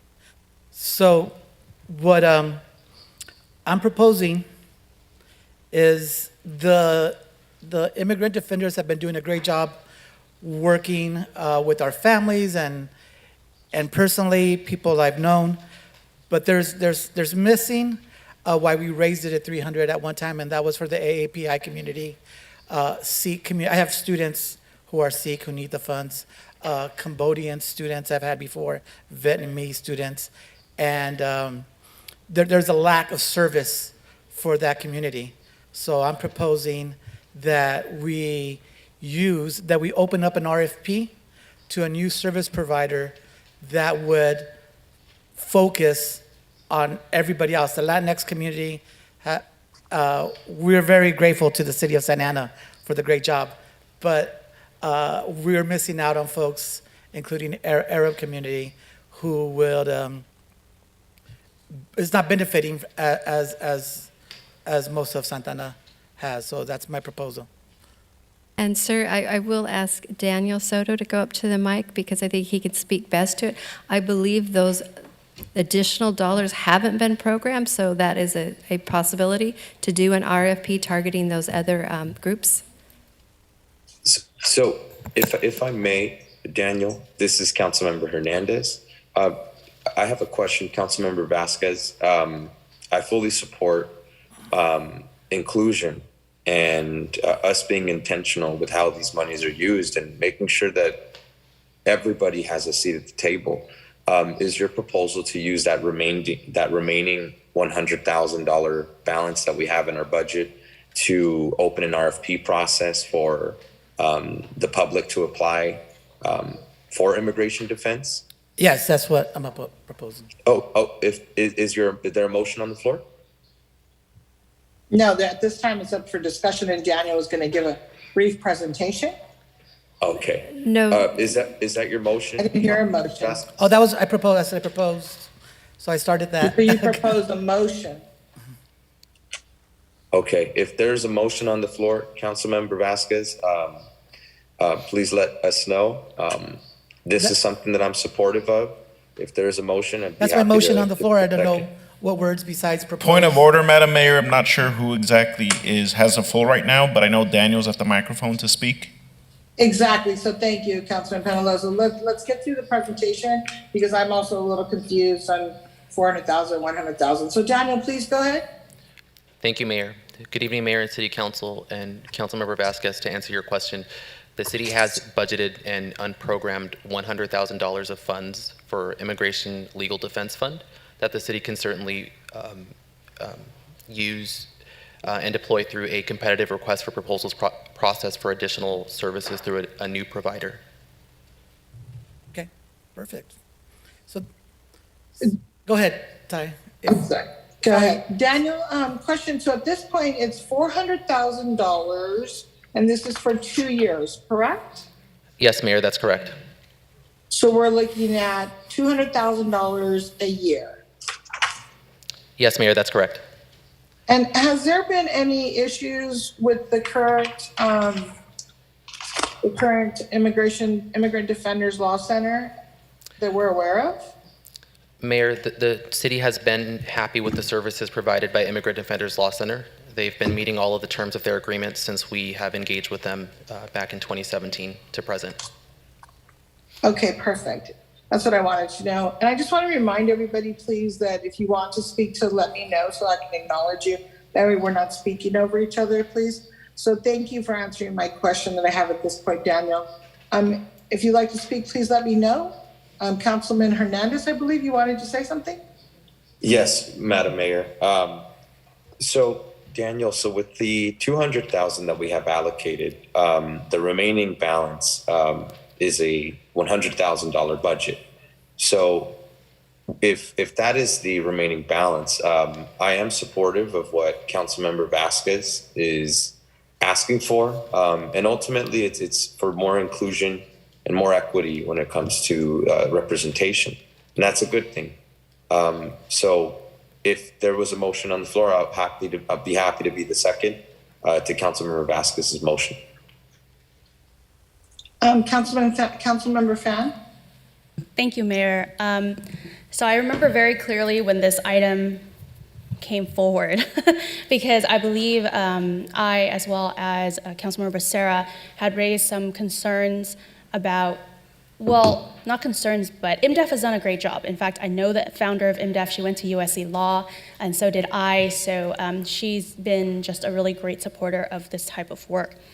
But one of the concerns we had was that none of the clients that were being serviced by IMDEF were non-Latino, non-Spanish speaking. So we wanted to make sure that the program was accessible and servicing all members of our community. So with that caveat, we had proposed the increase from $200,000 to $300,000, specifically with the $100,000 going to outreaching to the API community, servicing the API community, and providing the services to the API community, or just non-Spanish speaking in general here in the city. Since then, I know that there were some hiccups in obtaining a partner or getting services from a nonprofit to work with us on this specific issue, because in speaking with IMDEF, while they do have some resources for non-Spanish speaking community members, they really are quite adept in that area, but not so much with the Vietnamese American community, which is the largest API community here in Santa Ana. And so I do work with Legal Aid, Public Law Center, Asian Americans Advancing Justice. In fact, I worked with a council member in Stanton as a member of the Vietnamese American Bar Association of Southern California to hold a free legal clinic, working with these organizations to provide free Vietnamese language legal services. And we will be bringing that here to Santa Ana in March, so stay tuned. But my point is, with the $100,000, because it's already programmed in our budget, can we, and because this is a professional services agreement, is there a way to work with partners in the community without necessarily going out to a full RFP process and kind of have something that is within the city manager's signing authority to get folks on board? Because right now, I don't know if we have those relationships yet, even with the members and the organizations here in the city. Is that possible, or do we have to go out to an RFP? For the amount of meaningful money to engage those types of services, we would need to do a request for proposals. Okay. And then my other question is also, I think I did ask for clarification, Daniel, when we spoke about this earlier today, is that the services for that $100,000 was not specifically mandated by this council to be for deportation defense only. It was for services to the immigrant community, legal services. Am I correct? Yes, Councilmember Fan, that's correct. Okay. And so I would like to see that, am fully supportive of this agreement, and I do appreciate staff doing a 2-year agreement so that we're not coming back every year toward the deadline, but that we do look at doing an RFP that may be broader with legal services, related to immigrant legal services, but maybe not just deportation defense. And so with that, that would be my motion here, to approve this agreement and for staff to come back or to go through RFP with our previous direction that was already approved and budgeted on this item and come back to us. So that's my motion. Thank you. Is there a second? I second that motion. So I understand, Councilmember Fan, you do not want to approve the 400,000 tonight. You want to go completely out to a new RFP process. No, Mayor. I do approve the $400,000, which is actually just $200,000 a year. Correct, for 2 years. Correct. And then that $100,000, which was already budgeted for the 22-23 fiscal year, for staff to move forward with an RFP process to get services for our immigrant communities. Perfect. Got it. And then aside from that, and I don't know if this has to be a part of a motion, I forgot to mention, is that I would love to see a report or like a staff report or something to tell us. I remember a couple years ago that there was, how many clients did IMDEF service? What were those cases? Who are they? Were some of them concluded? Because I know with these cases, they may go several years. I think that's really important because we are spending this money. We want the community to know, and it shouldn't only be reliant on people receiving services to come to City Council. And I'd also like to look at, I was informed that there was a case referred to IMDEF in which it was an appeals case, an immigration appeals case for a Santa Ana resident, and they didn't take that appellate case. So I would like to see, whether they can take those cases on, and if not, why not, what the issues are. Because I think that if we service someone or they're facing deportation, and it's not just at the front level, they might be appealing, I think those deserve services too. Thank you. Great. So is there anybody else who'd like to speak? Yes, Mayor, this is MPT Lopez. Go ahead. Thank you. So I'm supportive of the contract that staff was presenting, and thank you, Daniel, for all the work that you've done in maintaining all of the work that goes unseen, especially in speaking with all of the organizations involved. I did want to add, for the RFP that is being proposed, if some of the criteria could be that they are Santa Ana residents, that's important. Also, part of why this bucket of money was fought for to begin with was because these are services that were not being done by anyone or even at the state level, right? So the city of Santa Ana was leading in this area and creating being one of the first cities that said, yes, we're going to protect our immigrant community. So for this $100,000 RFP that's going to go out, I would like for it to be similar. We don't, I've heard from this council about not being duplicating services that the county or that the state already has money and already gives to other organizations for. But other than that, I'm very supportive of the contract. Thank you. Thank you. Are there any other council members who'd like to speak? Thank you, Daniel. Madam Mayor. Councilman Hernandez? Councilman Peñalosa. Oh, I'm so sorry, Councilman Peñalosa. It's okay. Just a question for the city attorney. Fully supportive of the discussion and the direction and of the item and of the motion. But just for legal purposes, Madam City Attorney, can we direct staff to put out an RFP for that other 100,000 with this contract approval? Yeah, you can give direction to your city manager asking that an RFP During the item? Yes. During this item. Okay, just wanted to clarify. Yeah, because it's still related to the overall issue of the expenditure of funds for these purposes. Okay, thank you. All right, if there's no other speakers, there was a motion, there's a second. And Clerk, you want to take a roll call? Councilmember Becerra? Councilmember Hernandez? Yes. Councilmember Peñalosa? Yes. Councilmember Fan? Yes. Councilmember Vasquez, Yes. Mayor Pro Tem Lopez, Yes. Mayor Mescua. Yes. Motion passes 6-0 with Councilmember Becerra absent. Great, thank you. Okay, at this time, I'm going to go back to Councilmember Tian, if you wanted to share your information, please. Thank you, Mayor. My apologies, everyone. Last time I had recused myself from what is now item 4 because Greenlaw Partners is a client of my employer, Rattan and Tucker. So I just want to state for the record and to update the minutes that I am recused from that item. Thank you. City Attorney, is there anything that we need to do to make sure, because we did approve the consent calendar and then she's notified us now. So do we need to go back? She can make that notification because she did on the first time around. She had disqualified herself. If you wanted to correct the minutes properly, you could have a motion for reconsideration and then retake that vote with her not participating in the vote. Is that what you recommend that we do, or we're good the way it is? I would recommend that we take that action just to clarify that on the record for her. I think it would be sufficient, but given that the FPPC might look at this, we should probably take the formal action. Perfect, let's do that.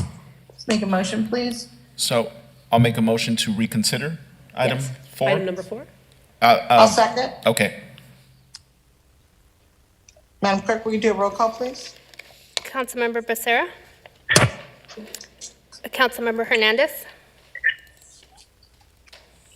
Yes. Councilmember Peñalosa, Yes. Councilmember Fan,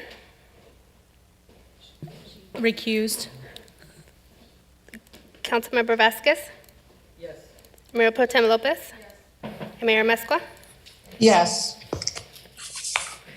Okay, and so now you would just take a new motion on item number 4. Okay, I'll make a motion to approve item 4, Madam Mayor. I'll Excuse second. me. I have a question. Could we go back to the last vote? Which item? I'm was sorry, the we're motion? doing item number 4. Councilmember Fan needs to recuse yourself. Okay. I don't see the item on my agenda. My apologies. I'm looking at it now. It was consent calendar item number 4, as I Correct. believe. Yes, and they're just Yes, correcting yes. the vote. What does this item pertain to? It's a second. Go ahead, Madam Clerk. It's a second reading ordinance for an ordinance approving an ordinance of the City Council of the City of Santa Ana for amendment application number 2022-01, amending the zoning map for the property located at 1700, 1720, and 1740 East Gary Avenue.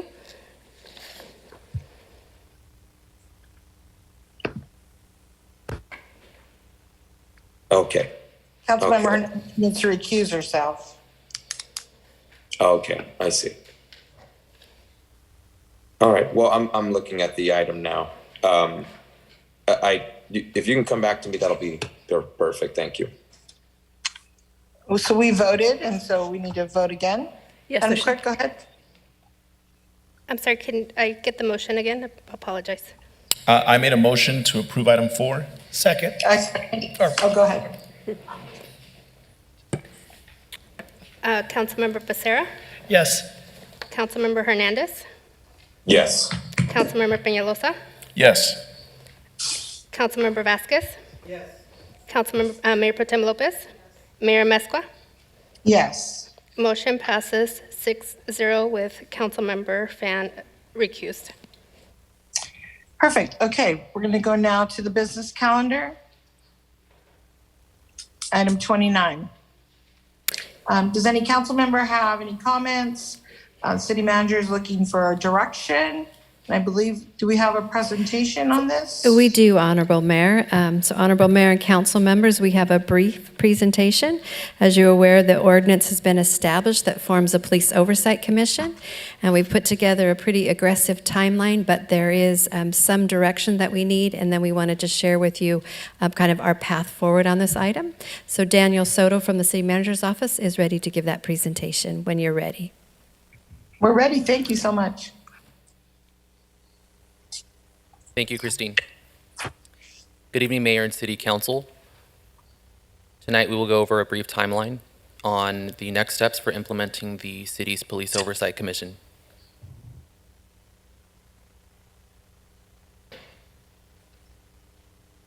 So looking back at where we've been and where we're headed, back in November 2022, the City Council adopted an ordinance establishing the city's Police Oversight Commission. The ordinance, full text is available on the city website. In December 2022, the ordinance took effect, and in the same month, our new City Council was installed. Present time now in January, staff will soon begin a search for an independent oversight director to assist the Police Oversight Commission with carrying out its duties as described in the ordinance. We'll simultaneously be launching a recruitment for a dedicated management analyst to provide regular dedicated staff support to the Police Oversight Commission. Back in November, staff began engaging with a representative from the National Association for Civilian Oversight of Law Enforcement, or NACOL, to provide us with technical assistance, ongoing training, and services relating to the implementation of the Police Oversight Commission. Additional next steps for this month are releasing a call for applications. This is an opportunity for the City Council to consider nominations for appointing commissioners to the Police Oversight Commission. Around the same time, staff will be launching a cross-departmental team that will assist in the city reaching its goal towards implementing the Police Oversight Commission.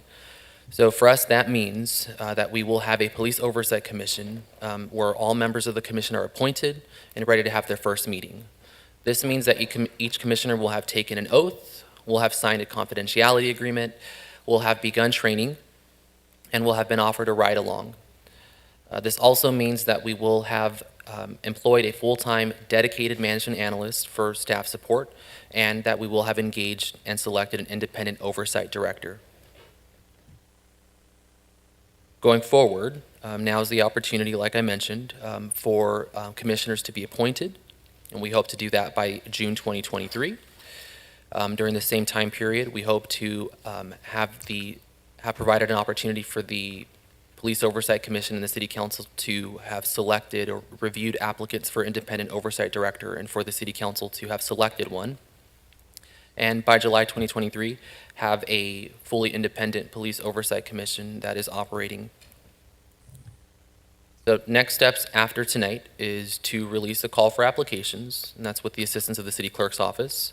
And we are seeking direction from the City Council tonight on whether to engage an independent oversight director through a professional services agreement or by hiring an exempt at-will city employee for that position to carry out those functions. I'm available if you have any questions. Thank you. Okay. So I'm sure there's a couple of council members who'd like to make comments, and let me start on one side and I'll work my way to the other side. Let me start with Council Member Hernandez. Thank you, Mayor Mesqua.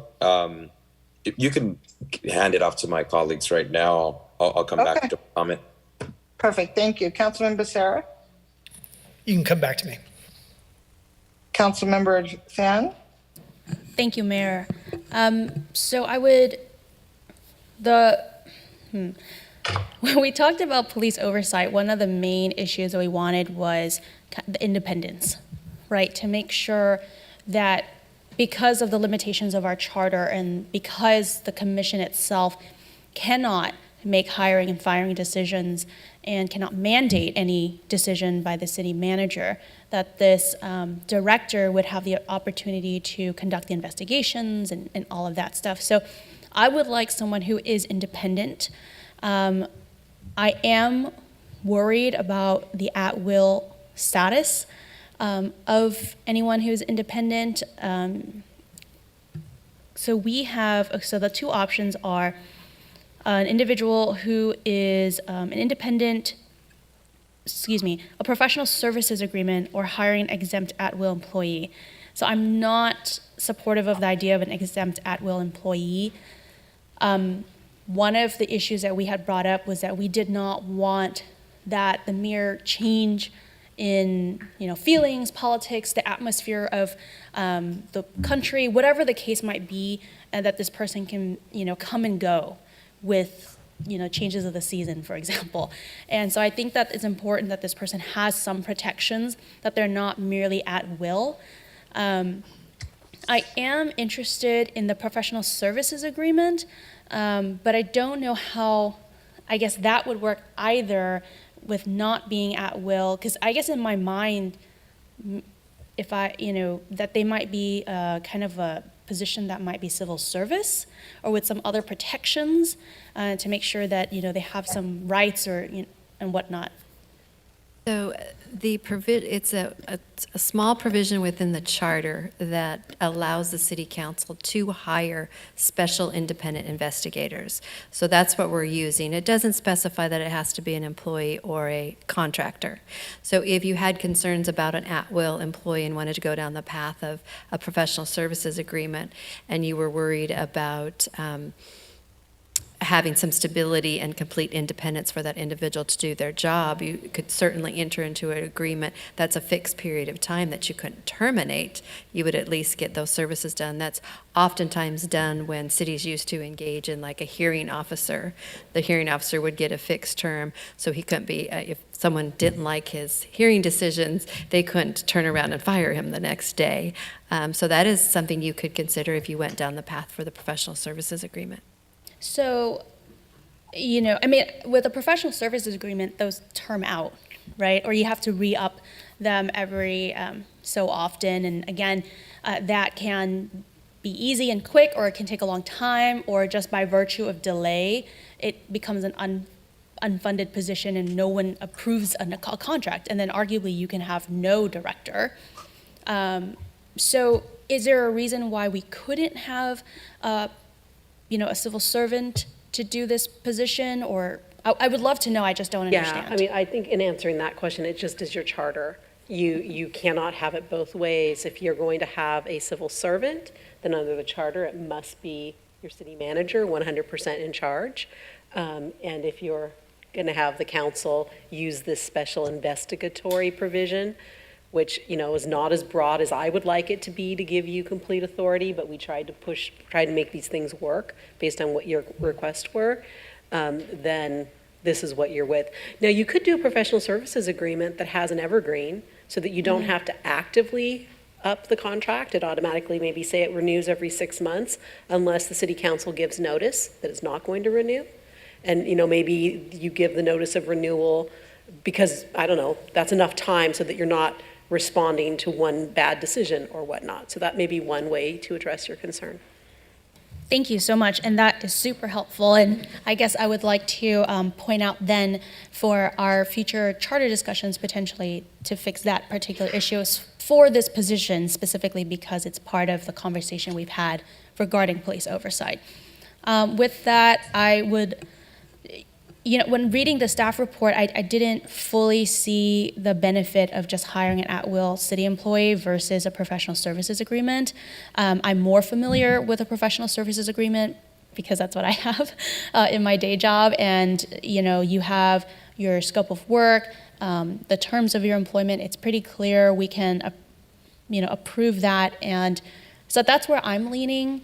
But do you see a benefit to having an exempt at-will city employee instead? So my professional recommendation, and I've shared it with a few of you, is to do the professional services agreement. I believe that the skill set that this individual is going to need to possess to do exactly the investigations that you want them to, it more than likely would be an attorney, and I don't think you would be able to find an individual that meets those rigorous qualifications for a full-time employee. Thank you. And I kind of had a feeling for that too. And so with that, I would support that issue, but I would like to see terms, for example, like the evergreen. I don't think 6 months is long enough. Maybe a year. I would like to do it in an off election year because we know things get crazy around silly season. And I want to just take it out of that world as much as possible. Thank you. Thank you. Councilman Penalosa?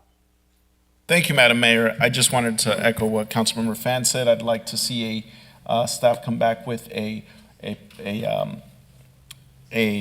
professional services agreement for this position and no less than a year.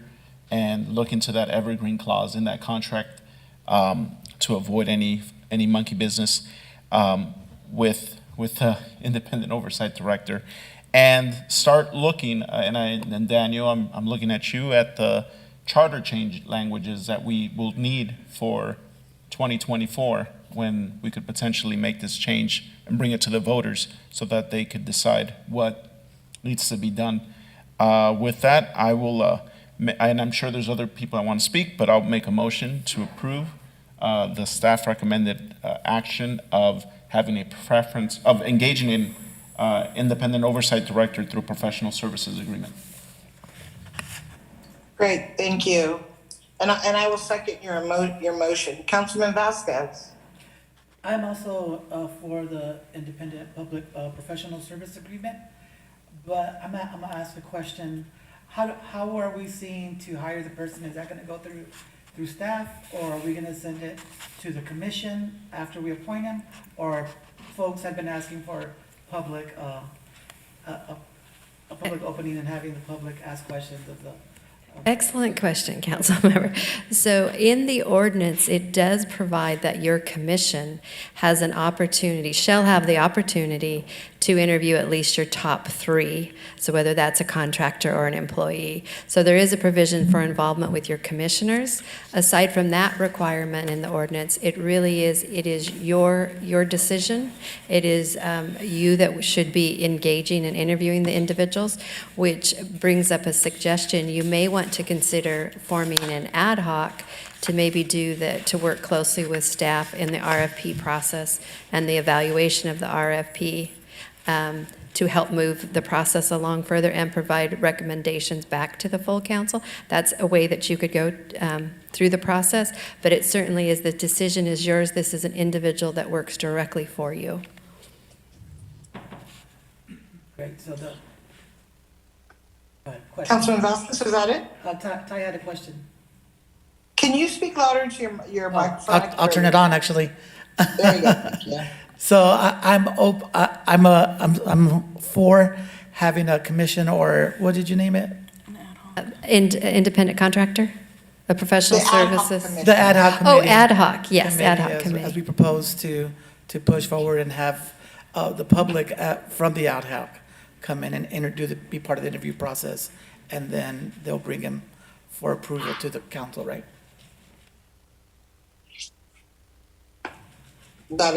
Yes, that is correct. I see Councilmember Hernandez.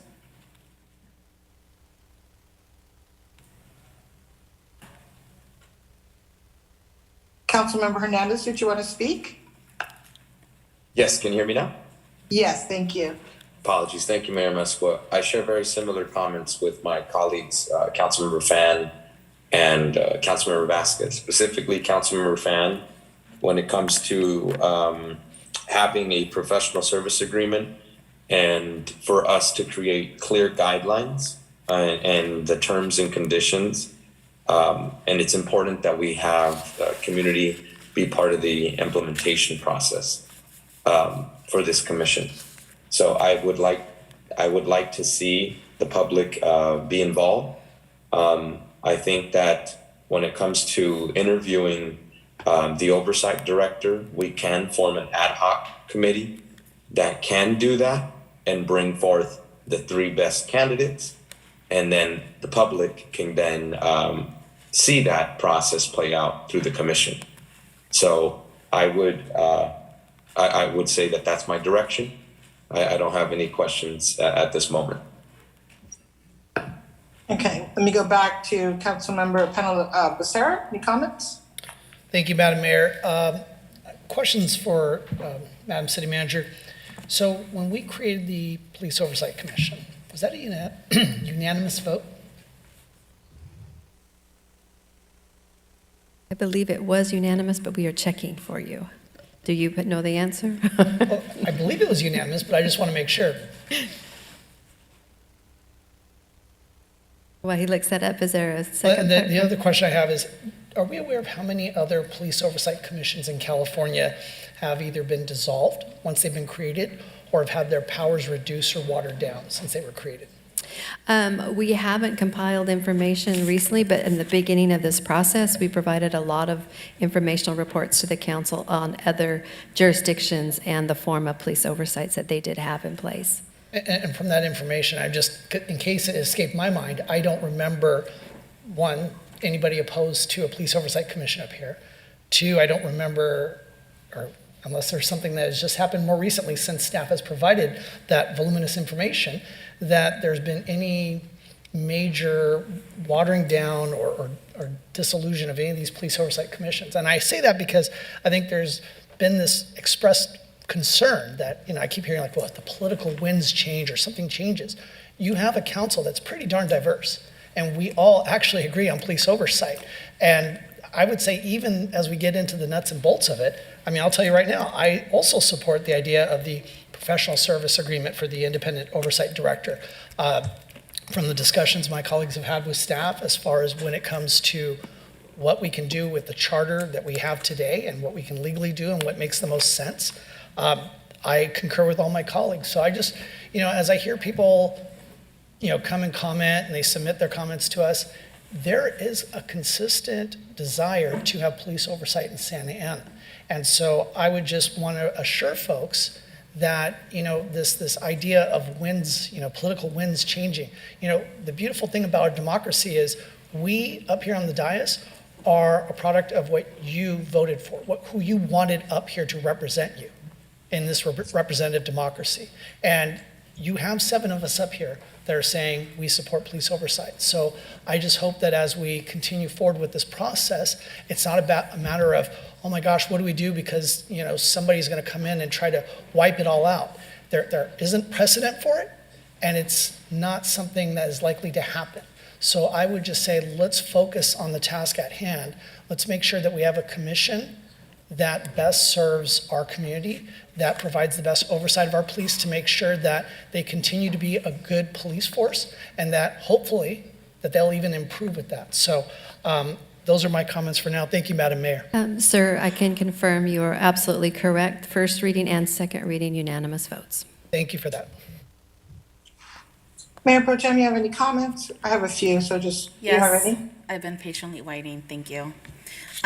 So first, I would be supportive of the independent oversight director, but my understanding is that that would be a temporary position, correct? It doesn't necessarily have to be a temporary position depending on the terms of the professional services agreement that you approve. Okay, I'm just Sonia or city manager, and I asked that because I thought our ordinance stated that the commission had to hire the director. I'm sorry if I confused you. The ordinance has in it a provision that the commission shall interview the top 3 candidates and provide a recommendation to council. Okay, thank you. So I would be fine with that. So I would also be fine with the 6-month evergreen clause and the having some sort of clause that, they can't be fired without cause. I think that would be important. Not necessarily supportive of an ad hoc being created to limit the amount of people that this council, every single member of this council, can interact with or ask questions of, because I think, again, it really limits my options. And if there are 15 people in the council and the ad hoc only recommends 3, that means I didn't get to interact with the other folks that could be highly qualified, in my personal opinion. So those are going to be my initial comments. Thank you.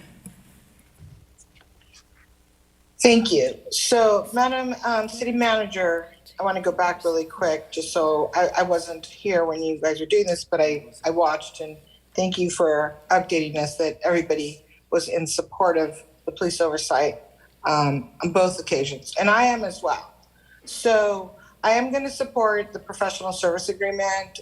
Thank you, Councilmember Fan, for bringing that up, and those of you that have agreed with that, because it's really important. I agree that there should be a time, and I do like the every year, not 6 months, because 6 months is so short and quick.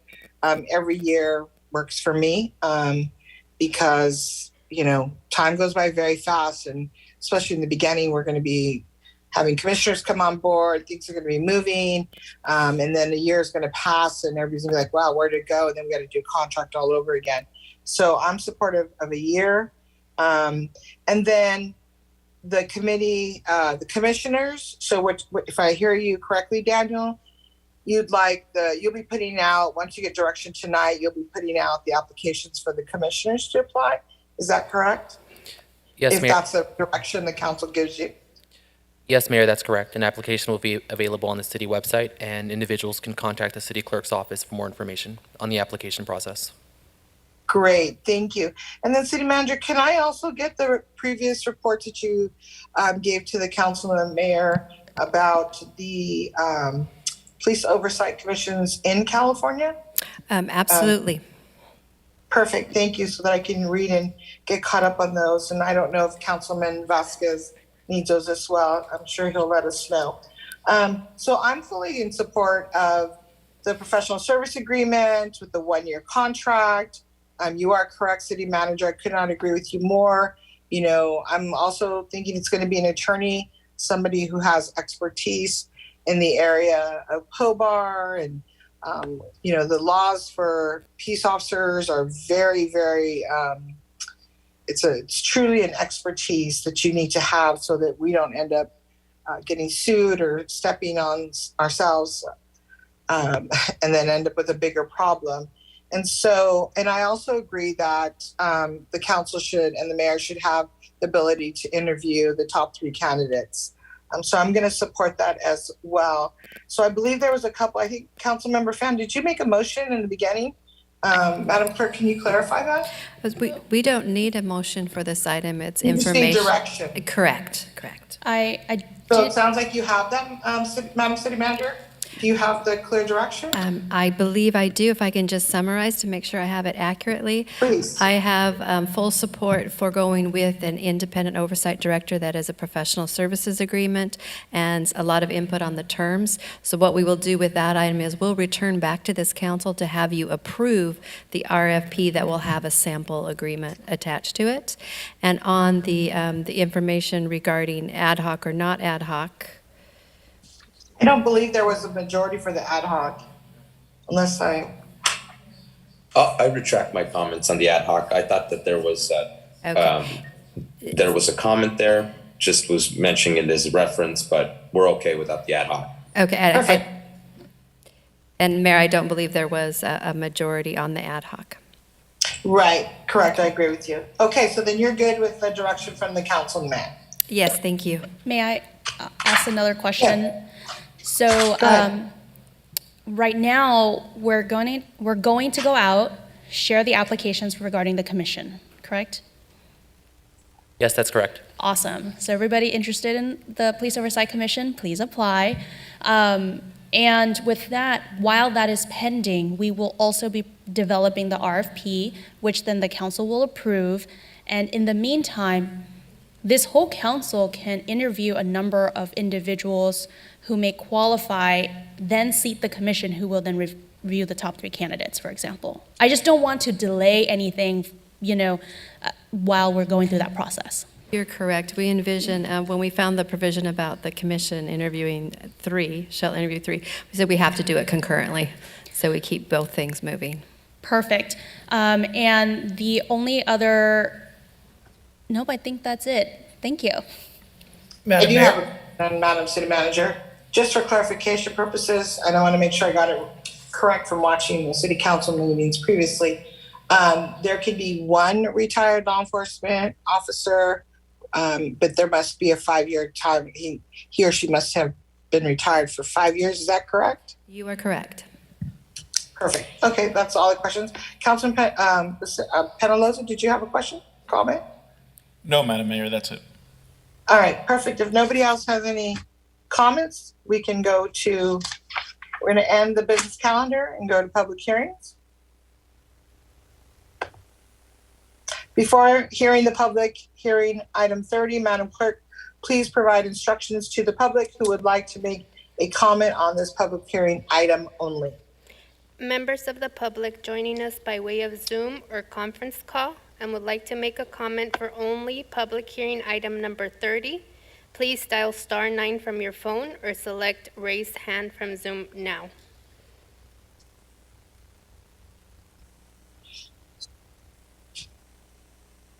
Madam Clerk, are there no comments? We do have comments, Madam Mayor, but did you want me to read the public hearing? Sure. This is a public hearing to consider an ordinance to disestablish the downtown Santa Ana Business Improvement District. Is there a presentation? Honorable Mayor and Councilmember, we do have a brief presentation if you would like one. This is just the next step in the process that was previously approved by this council in disestablishing the downtown Santa Ana Business Improvement District. Can we hear from the public comments first? That way they've probably been waiting, and then you can do your presentation. Okay. Great, thank you. Madam Mayor, will you please open the public hearing? At this time, I'm going to open the public hearing for members of the public that would like to provide their comments in person and or virtually. Jeanette Sanchez, if you can please come to the microphone.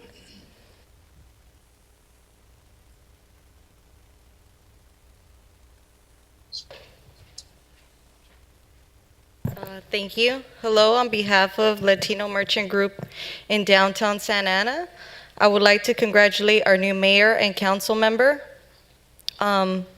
Last year, construction and financial hardship brought us all together, and that was our eye-opening time to realize not only the bid has not worked for us, but all those years we were paying to be neglected, ignored, abused, and cheated. The bid was working only for special interest investors and against us, the actual merchants. We reached out to our neighbors and thanked the city commissioners and the majority of city council and previous mayor who understood our frustration and reasoning and and voted to kill the bid. Tonight, we are here to make sure you bury the bid and stay vigilant that this abuse will never come back. Also, it was mentioned on the past that Senator Tom Umberg was going to support our downtown with 1.2. We would like to know the status on those grants. We're still struggling. The downtown is not the same. We need support to make sure our business survive. We as the merchants involved understand the importance of working together with the city in order to build a better business environment for customers and our community. In order to have an open conversation with you and be involved in every decision that will affect our livelihood and businesses, we introduce these people: Ms. Ana Laura Padilla, Ms. Marcela Prado, Ms. Jeanette Sanchez, Mr. Sean McConney. You can contact the group through them. We are looking forward to a more successful future and working together. Thank you.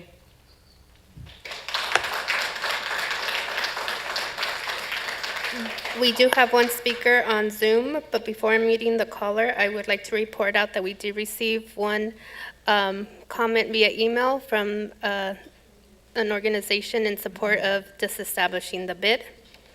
Zoom ID Victor Payan, please unmute your device and proceed with your comment. You have 3 minutes to speak.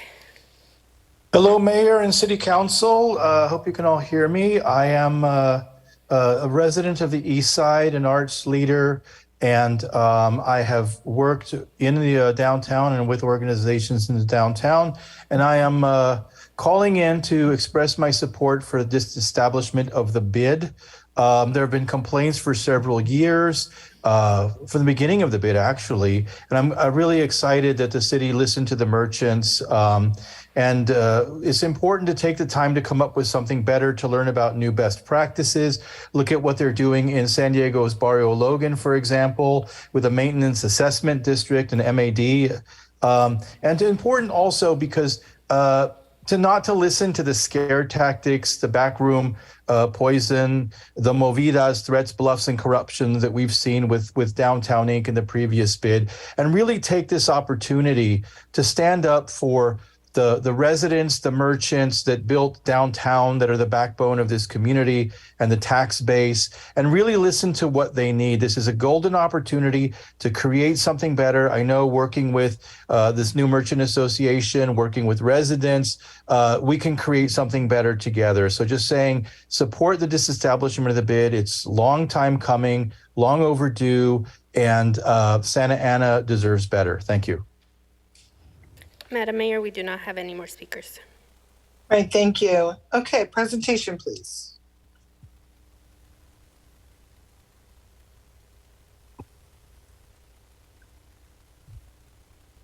Thank you, Mayor and City Council. I will be brief. The item before the City Council, as we're pulling up the PowerPoint, follows along with the timeline back at the October 26th Community Development Commission meeting. A vote was taken by the CDC to move forward with a dissolution process on a 6-0 vote with one recusal. At the December 20th council meeting, we had to adopt a resolution of intention to disestablish. And the reason for that was we had to wait 20 days after the December 20th, and no more than 30 days following that December 20th council meeting would we conduct this first reading of the ordinance, this public hearing. So tonight is the first reading of the ordinance to disestablish a Downtown Santa Ana Business Improvement District, followed by a second reading at the upcoming February 7th council meeting. At that point, I just wanted to let you know that public notice was conducted for this public hearing. Notices will be sent out via email to the merchants that are part of the Business Improvement District, and any remaining funds will be provided to those owners, is what we call them, of the Business Improvement District. And it'll be handled and dispersed in the same method that we use for calculating those assessments to the merchants. That's all we have for tonight for council consideration during this public hearing. Thank you very much. Comments by the council? Councilmember Hernandez, any comments? None. Happy to see the disestablishment of the Downtown Santa Ana Business Improvement District. Councilman Becerra? No comments. Councilman Penalosa? No comments, Madam Mayor, and I'll make a motion to approve. Thank you. Madam Mayor, can we close the public hearing? Yes, I'm so sorry. Let's close the public hearing at this time, please. Okay, back to Councilman Vasquez. No comment. I second Penalosa's vote. Great, thank you. There's a motion and a second. Councilmember Fan, any comments, questions? No comments and questions at this time. Thank you. Mayor Pro Tem Lopez. No comments. Madam Clerk, it's all yours. Councilmember Becerra? Yes. Councilmember Hernandez? Yes. Councilmember Peñalosa? Yes. Councilmember Fan? Yes. Councilmember Vasquez? Yes. Mayor Pro Tem Lopez? Yes. Mayor Amezcua? Yes. Motion passes by unanimous consent. Great, thank you. Before hearing the public hearing for item 31, Madam Clerk, please provide instructions to the public. We would like to make a comment on this public hearing item only. Members of the public joining us by way of Zoom or conference call and would like to make a comment for only public hearing item number 31, please dial *9 from your phone now or select raised hand from Zoom now. This is a public hearing to adopt a resolution authorizing the condemnation of the entire real property located at 2245 South Holiday Street, owned by Kenneth Steele and Ann Steele, husband and wife, as joint tenants, declaring the public necessity and interest thereof. Thank you. Madam City Manager, staff available to make presentation or answer any questions? Yes, Honorable Mayor. Nabil from our Public Works Director has a brief presentation on this property acquisition item. Great, thank you.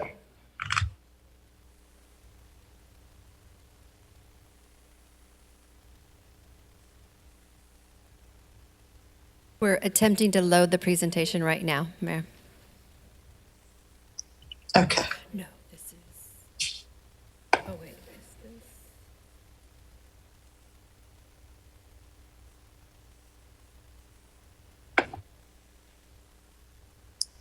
If it's going to take a few minutes, I'll go, Madam Clerk, to the open the public hearing for members of the public that like to provide their comments in person or virtually. We do have one speaker, Kenneth Steele. Go ahead.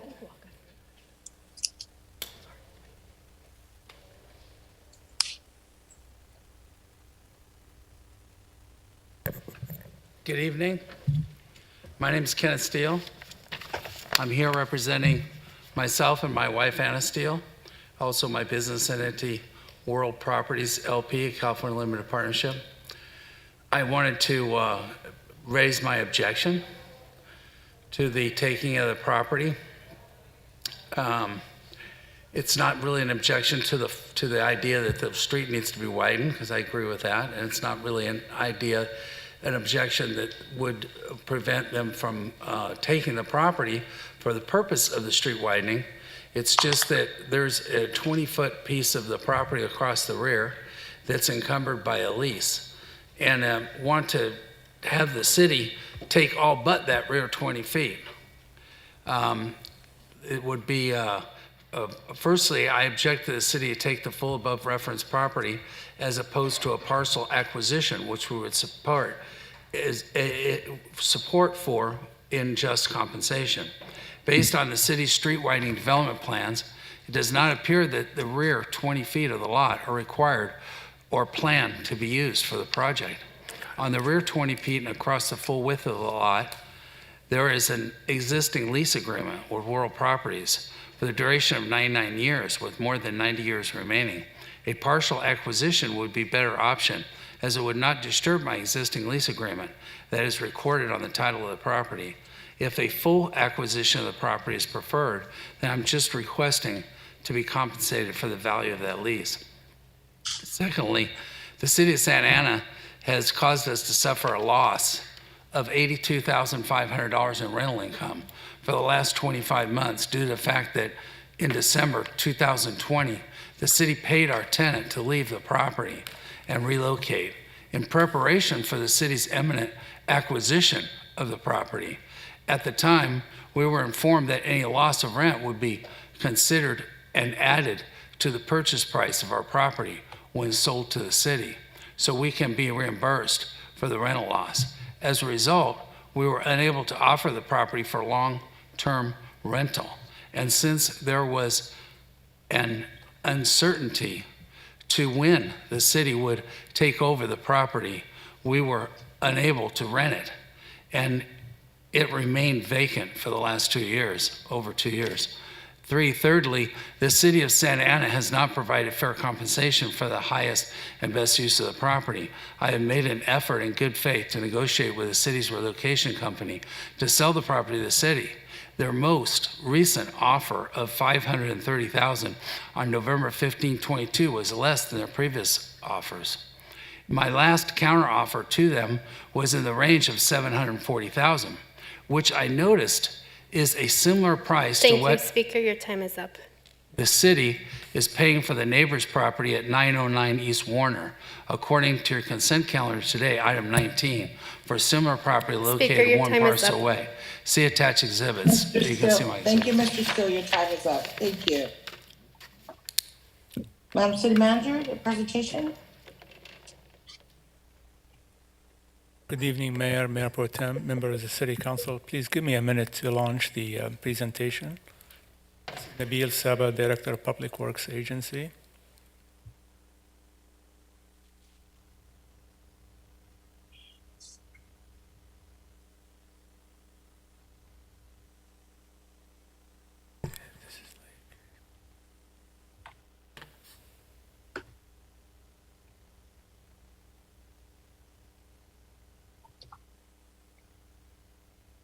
Just a quick background on the Warner Improvement project from Oak to Grand. Warner Improvement Phase 2 includes raised medians, protected bike lanes, and enhanced sidewalks for a more complete street. The project will also provide an upgraded storm drain system, landscaping, sound walls, street lights, and traffic signals. 14 full acquisitions and 8 partial acquisitions has already been completed. All partial acquisitions have been acquired, and only 2 full acquisitions remain. One of them got approved tonight through consent, and this one is the final parcel that is the subject of this resolution, located at 2245 South Holiday. Just a time frame of the project. We started the design phase in September 2018. We started the right-of-way acquisitions in the fall of 2019, and now we are ready to go to construction in the September of 2023 coming up. This picture depicts the location of the 2245 South Holiday Street location, and this overview map points to the resolution of necessity of the parcel that we are the subject of tonight's presentation and public hearing. Warner Improvement, a project, to give you a status of what has taken place so far, we offered a package submitted on July 22nd, 2019 for $465,000 for the property. The owner countered offer with additional demands on September 2021 for a total of $975,000. The counter offer was rejected by the city because it was not supported by documentations. The city updated the appraisal on November 2021 for $635,000. The owner requested a partial acquisitions to keep the northerly 20-foot. The city rejected that offer. Code enforcement violation is associated with the parcel or the location, which some enforcement were issued on March 2022. Negotiations continued from March to November 2022. The city updated the appraisal and offered a package on November 2022 for a value of $530,000. The need to proceed is now, we need to proceed now to meet the funding deadline in an acquisition of this property. The staff will continue to negotiate in good faith to come to an amicable resolution of this issue. Here to open for any questions. Any council members have any comments or questions? Councilman Hernandez? None at the moment. Thank you. Councilman Becerra? Thank you, Madam Mayor. So I have a couple comments and questions. So you said November 15th, 2022, a good faith offer was made in the amount of $530,000, correct? Yes, correct. Today, and I get it, home prices are going up pretty significantly, but just poking around on Zillow and Redfin, I saw the value of that property in the 600,000s. So I'm kind of astounded that in the staff report, we say that we've got funds in the amount of $530,000 that are budgeted and available for property acquisition for this project in this fiscal year. How are we going to negotiate if we're already at our ceiling? We're at 530. We've offered 530 in the November letter. So the project funding can and will be able to negotiate a higher price. We will be able to. But what you're presenting to us in the staff report sounds like we made a good faith effort, but then at the same time, we've only got 530,000. Sure, the resolution necessity cannot go over the appraised value. Appraised value. And so the appraised value is 530? Currently, yes. Okay. Then also the staff report goes on to say that, however, to maintain the Warner Avenue project schedule and meet the funding requirement to commence construction, staff is requesting the adoption of the resolution of necessity and initiation of condemnation proceedings. I don't mind, well, first of all, I appreciate the fact that you want to stay on schedule, right? And if you go under budget, that's even better. My concern, though, is that you're coming to us saying, you got to hurry up and approve this or else we staff are going to be off schedule. That's not our problem. This whole item probably should have come to us maybe a month or two ago. So my question, I hate to ask this out loud, but why is this only coming to us now and not sooner? And I know that you were negotiating with the property owner, but I hate when we get these items, because we've all seen these items come before us where they say, you got to hurry up and approve this or else. Well, no, I don't have to. Well, this is a step that with a resolution of necessity will allow us to negotiate in good faith with the property owner, and that is a key step for us to press on the negotiation and accelerate the schedule. No, and Director Saba, I understand that, and I see that in the report. I guess what I'm trying to say is that I don't like that we're being told through the staff report that if we don't do this tonight, then apparently we're going to be off schedule, and it sounds like it's the council's fault that if we don't approve this resolution necessity tonight and initiate the condemnation proceedings. I know that you can do simultaneous. I know that you could initiate these proceedings and continue to negotiate. Sorry, I think we're done. Thank you. You can sit down. We're not doing a Q&A. I'm just willing to take the same amount you just gave my neighbor 2 doors down. Sir, Thank you. sir, I can't see sir, him. Sir, you we're need not to go doing that. back to your seat, please. This You is need to not go back to the audience. No, thank you. So again, Director Saba, I guess, again, my frustration, I'll end it at this.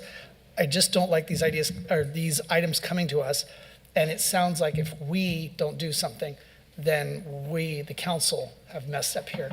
And the reality is this should have been given to us with enough time that if there needs to be a pivot or there needs to be more time taken, we're afforded that. But with this item, the way it was worded in the staff report tonight, this wasn't afforded to us. And so that frustrates me in and of itself.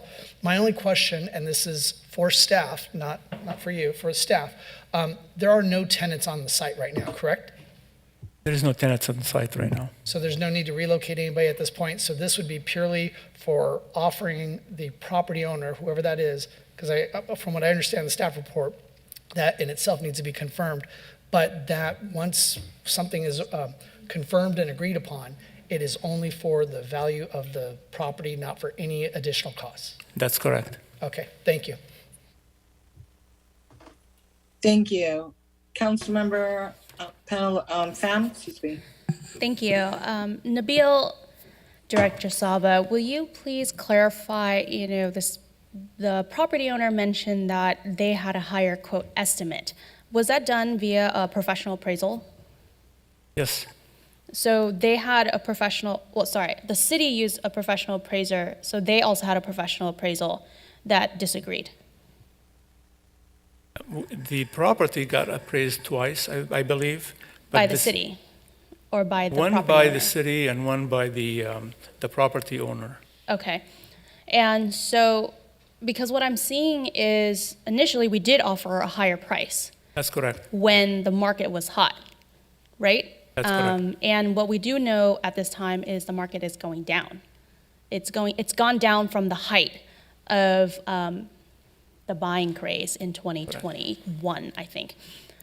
And so, that's unfortunate because of the delay resulting from negotiations and the disagreement on this original offer. My other question is regarding the request by the property owner to do a partial take. Will you please kind of explain why the partial take would not work in this case?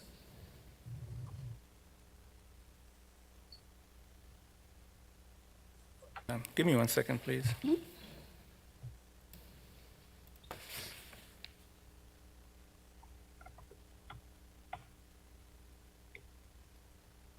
I believe that the partial take would not work in this situation because of how the property is situated around the corner and the leftover parcel. If we don't,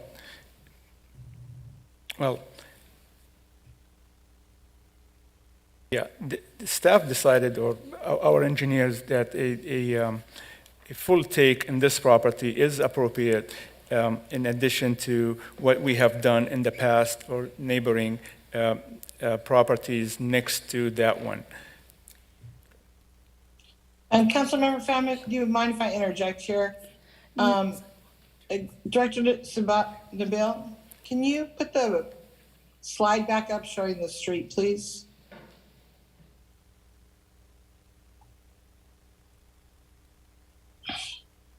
Thank you, Daniel. Can you put that slide back up? Councilmember Pham, I think that's what you're asking about. We can look at the slide. Yeah, so I think that's Exhibit 1 attached to item 31. It does show that the properties west as well as east of this current property were full takes. for the full length of the property. And so the property owner mentioned this lease. So I just want to know, just so that staff can explain to us why Right. that it's not appropriate. I would like to request Rudy Rosas, our city engineer, to explain why a full take would make more sense in this case. Thank you. Hi, good evening. Perfect. Hi, good evening, Mayor, Council. I'm sorry, I can't hear you.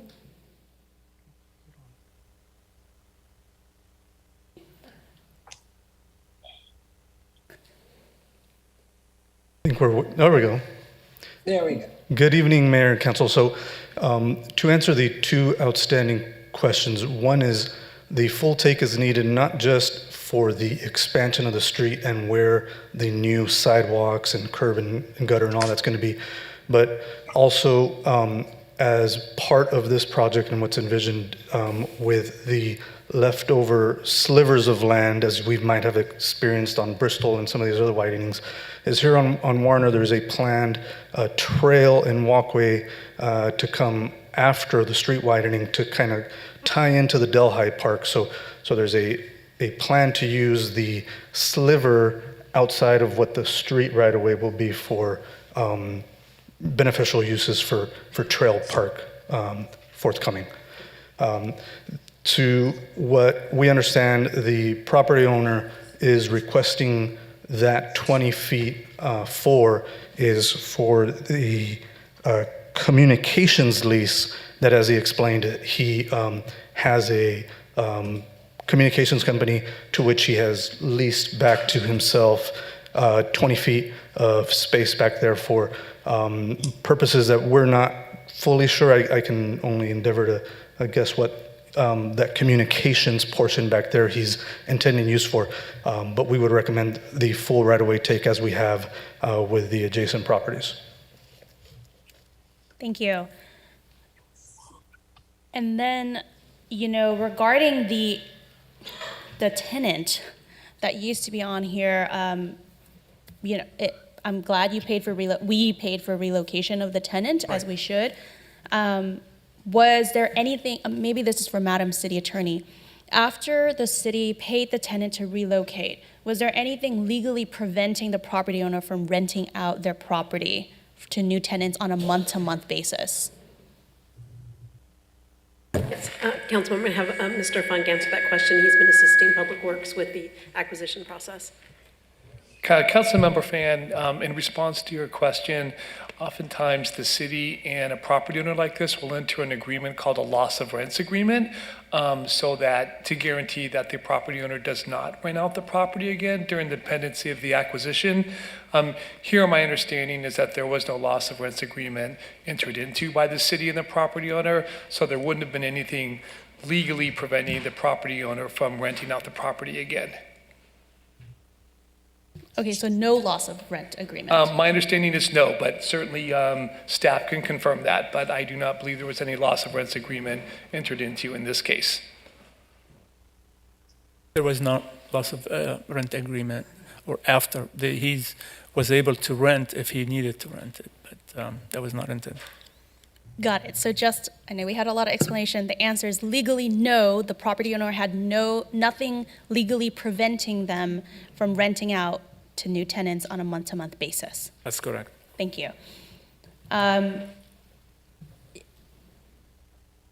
I think that's all my clarification questions for now. Thank you. Councilmember Penalosa? No comments. Thank you, Madam Mayor. Really quick, before I move on, I need to close public hearing at this time. Thank you, Madam Clerk, for reminding me. Councilmember Vasquez, any questions? Yeah, I'm just concerned of the last appraisal. Did the last appraisal, was it appraised on the condition of the building? Because if he's not fixing it up and we did have a code enforcement violation, there was no need for him. If it was gonna be bought by the city, there was no need for him to fix up the property. So I wanna make sure we have something fair if the appraisal is based on the condition that they went into last.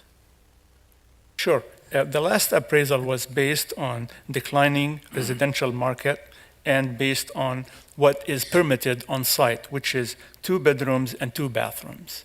Again, we are open to negotiation with him on just compensation, but this is the value that we think the property is at right now. But again, we're open for negotiation and appraisal of the property again before we reach a resolution to this.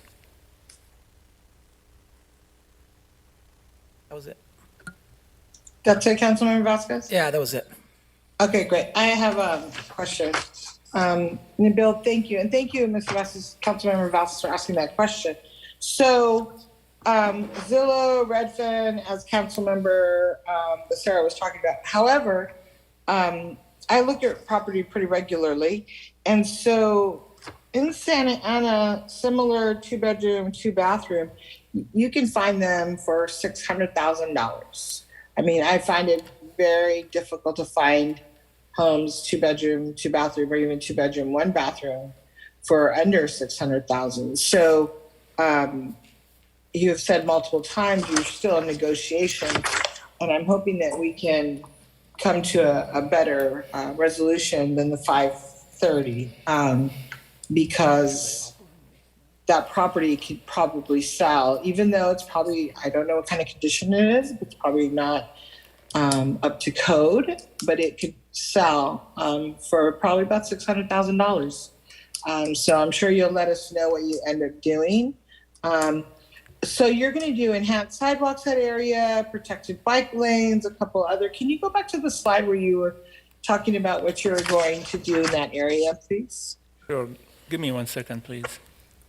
Actually, I have it here. It says parkways, raised medium landscaping, storm drains, protected bike lanes, sound walls, street lights, traffic signals. So when you say enhanced sidewalks, what does that mean so the community understands that? Enhanced sidewalk is a sidewalk that has, it's wider than a normal sidewalk would be, with a buffer and green area that is abutting against the sidewalk. We have design plans that we can share with you. If you could, please, I want to make sure that they're also ADA compliant. We need to make sure that wheelchairs can get through sidewalks comfortably.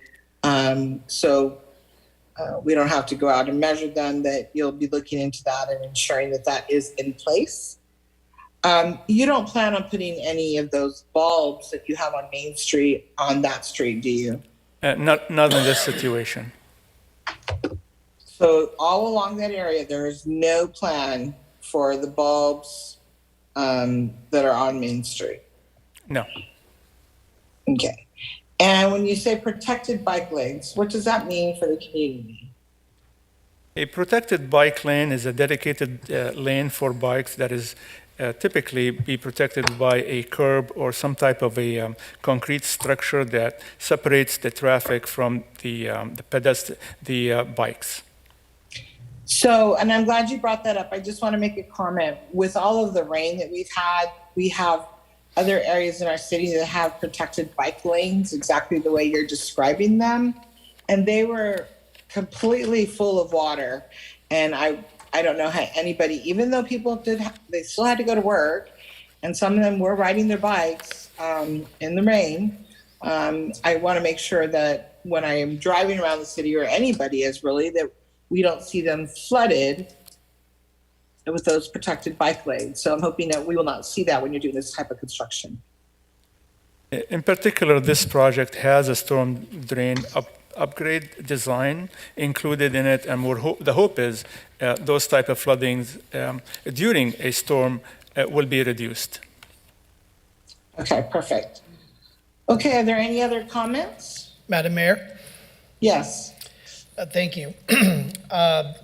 I wanted to thank Councilmember Vasquez for his comment on the condition of the property, and looking at it, I can see why our appraiser might have offered a little less than 6. I get it now after having seen that. With that being said, I would like to go ahead and make a motion that we adopt the resolution authorizing the condemnation of the entire real property located at 2245 South Halliday, declaring the public necessity and interest thereof. Is there a second? Second. Madam Clerk, did you get that? I think it was between Melissa and Councilmember Fan there. Yes. All right, roll call, please. Councilmember Becerra, Yes. Councilmember Hernandez,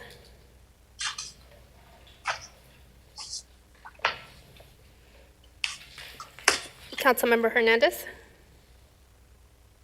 Yes. Can you hear me now? yes. Yes. Councilmember Peñalosa, Yes. Councilmember Fan, Yes. Councilmember Vasquez, Yes. Mayor Pro Tem Lopez, absent. Mayor Mezcua, Yes. motion passes 6-0 with Mayor Pro Tem Lopez absent. Great, thank you. Next item, before hearing the public hearing item number 32, Madam Clerk, please provide instructions to the public who would like to make a comment on this public hearing item only. Members of the public joining us by way of Zoom or conference call and would like to make a comment for only public hearing item number 32, please dial *9 from your phone or select raise hand from Zoom now. This is a public hearing to adopt a resolution vacating a portion of Edendale Court behind 1222 and 1226 South Birch Street, abandonment 22-01, and we do not have any speakers. Thank you. City managers or staff ready to make a presentation or answer any questions if the council has any questions or comments? Yes, Honorable Mayor, we can do both. We can do a presentation, we can answer questions, or whatever you would like. Let's see if any of the council members have any questions or comments. Councilmember Hernandez? None at the moment. Thank you. Councilmember Becerra? At the appropriate moment, I'm ready to make a motion to approve. Go ahead. And I'll second. Madam Mayor, can we open and close the public hearing? Yes, I'd like to open the public hearing for members of the public, and then I'd like to close it at this time, because there's no public comments. With that, There's been a motion. With that, Madam Mayor, I'll go ahead and make a motion that we move the item. And I'll second. No comments from any council members? Councilmember Becerra, Yes. Councilmember Hernandez, Yes. Councilmember Peñalosa, Yes. Councilmember Fan, Yes. Councilmember Vasquez, Yes. Mayor Pro Tem is absent. Mayor Mezcua, Yes. motion passes 6-0 with Mayor Pro Tem absent. Great, thank you. Before hearing the public hearing item number 33, Madam Clerk, please provide instructions to the public who'd like to make a comment on this public hearing item only.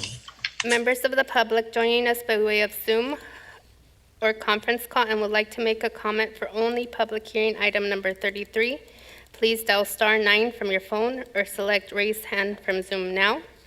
This is a public hearing for the zoning ordinance amendment number 2022-03, updates to various sections of Chapter 41 zoning of the Santa Ana Municipal Code related to family daycare, regional plan, sign program regulations, massage establishments, medical offices operated in professional zones, retail uses in industrial zones, trash bins, enclosures, urban lot split, and 2-unit development standards, various use definitions, regulations of noxious uses, regulations of electric fences, synthetic turf, and clarifications to permitting standards for light processing facilities. And we did receive one comment via email that provided suggested revisions to the proposed languages. And Madam Mayor, we do not have any speakers. Great, thank you. At this time, the public hearing is now closed. Do we have any council members that any questions or comments or would like to see the presentation? If not, we can move forward. Madam Mayor, I have questions. Is it really necessary, staff, if we do the presentation? Okay. If everybody's okay with not seeing a presentation, I'd like to just go ahead and jump into a couple of questions. Madam City Manager, Director Tai, so in your proposed ordinance in Section 8, staff proposes amending SAMC Section 41-100 regarding the definition of landscape to include synthetic turf. would the entire required landscape area be allowed to be synthetic turf if this proposed amendment was allowed? It would allow for the use of turf in appropriate areas in the required landscape area.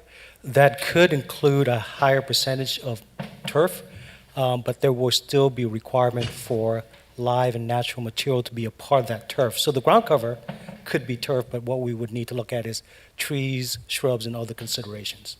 So just for my own understanding and for my colleagues, so where would that threshold be stated? In other words, I've got, a front yard, right? Let's just very simple, a rectangle front yard.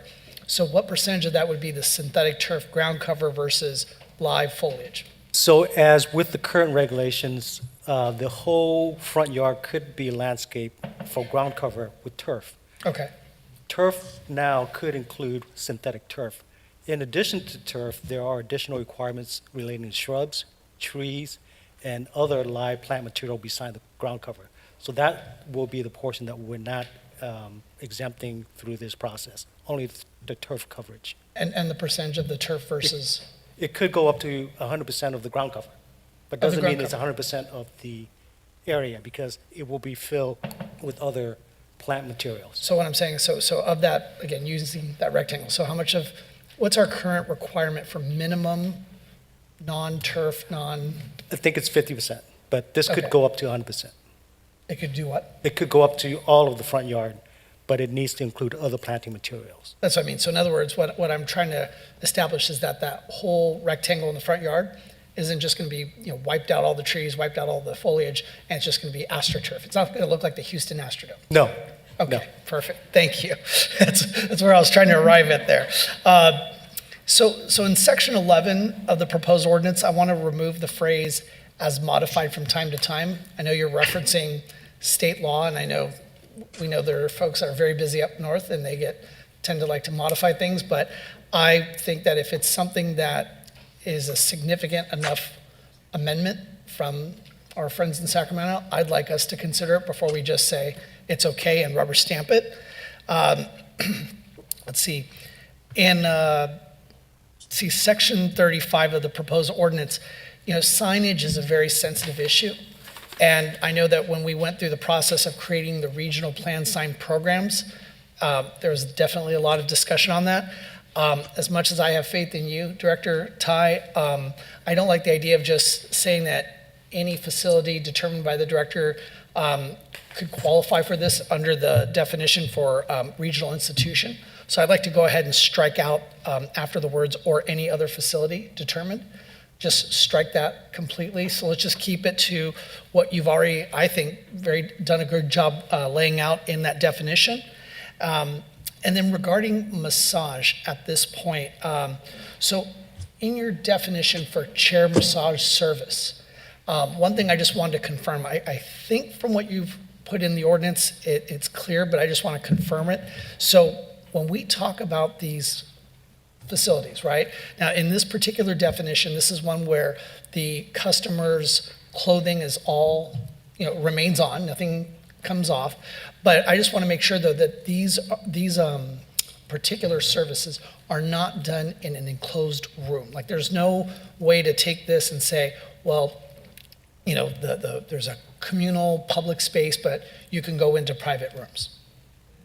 Under the definition for chair massage services, I believe that's what you're referring to, it means that, or it defines what chair massage is. So Right. if they don't meet the requirements and the definition of serving fully clothed clients in public or semi-public areas, then it doesn't qualify as chair massage business. Perfect, thank you. And my last thing in regards to these, so in regards to the massage establishments, just in general, I would like to see at some point down the road, in fact, I love the fact that we are going to require conditional use permits, because as some of these pop up, especially down on the south end of town, I receive calls and emails about them being established, and they wonder why they haven't had a chance, my constituents haven't had a chance to weigh in on them. And so I think the conditional use permit process is very appropriate because it gives them a chance to make their case to the community. But what I would like to see, and I know we probably can't do it tonight based on what you've presented to us, are there any plans to come back to us with subsequent ordinance to, I guess, provide further standards for these establishments. And what I really want to zero in on are more like separation buffers. In other words, some of these businesses, when you're talking about ancillary, like they're in a hotel, that's one thing. But when they're a standalone massage establishment, I feel like other uses we have in our code, there should be some sort of separation buffer from sensitive uses and from other establishments.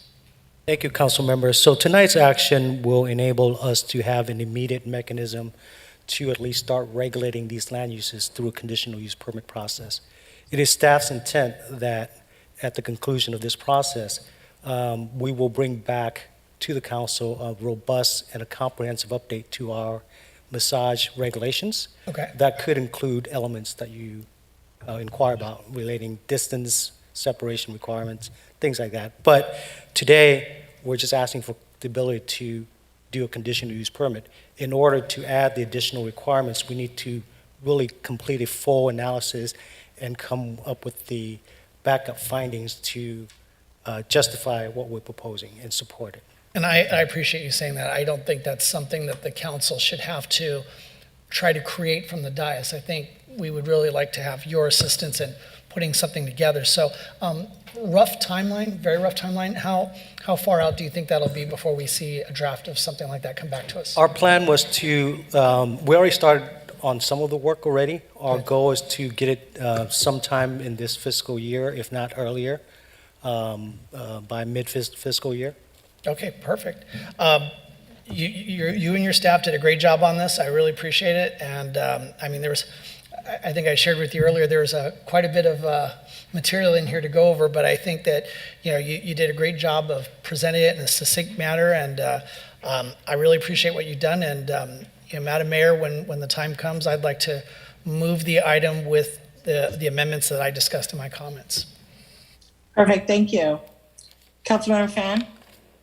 Thank you. I just had one clarification question. With the electric fencing, this is not related at all to the city's ability to use electric fencing as needed, correct?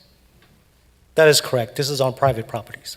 Right, because I know that there was some discussion about our water facilities, our city yard.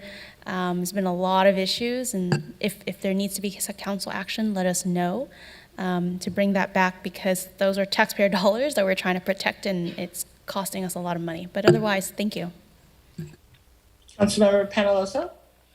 No comments, Mayor. Thank you. Councilmember Vasquez?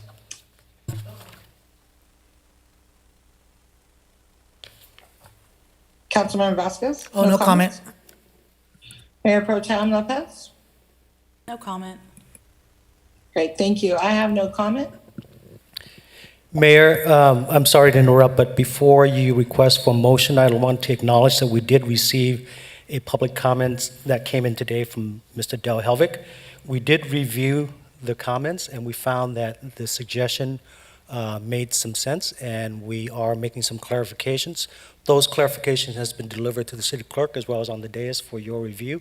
As part of your adoption tonight, we would recommend that you include those clarifications that we provided you as part of the motion, as well as any modification that were made tonight by the council members.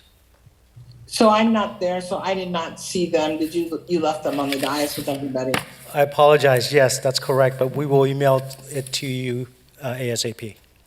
Okay, as long as everybody has them there and read that there's no questions. Okay, perfect. Is there a motion?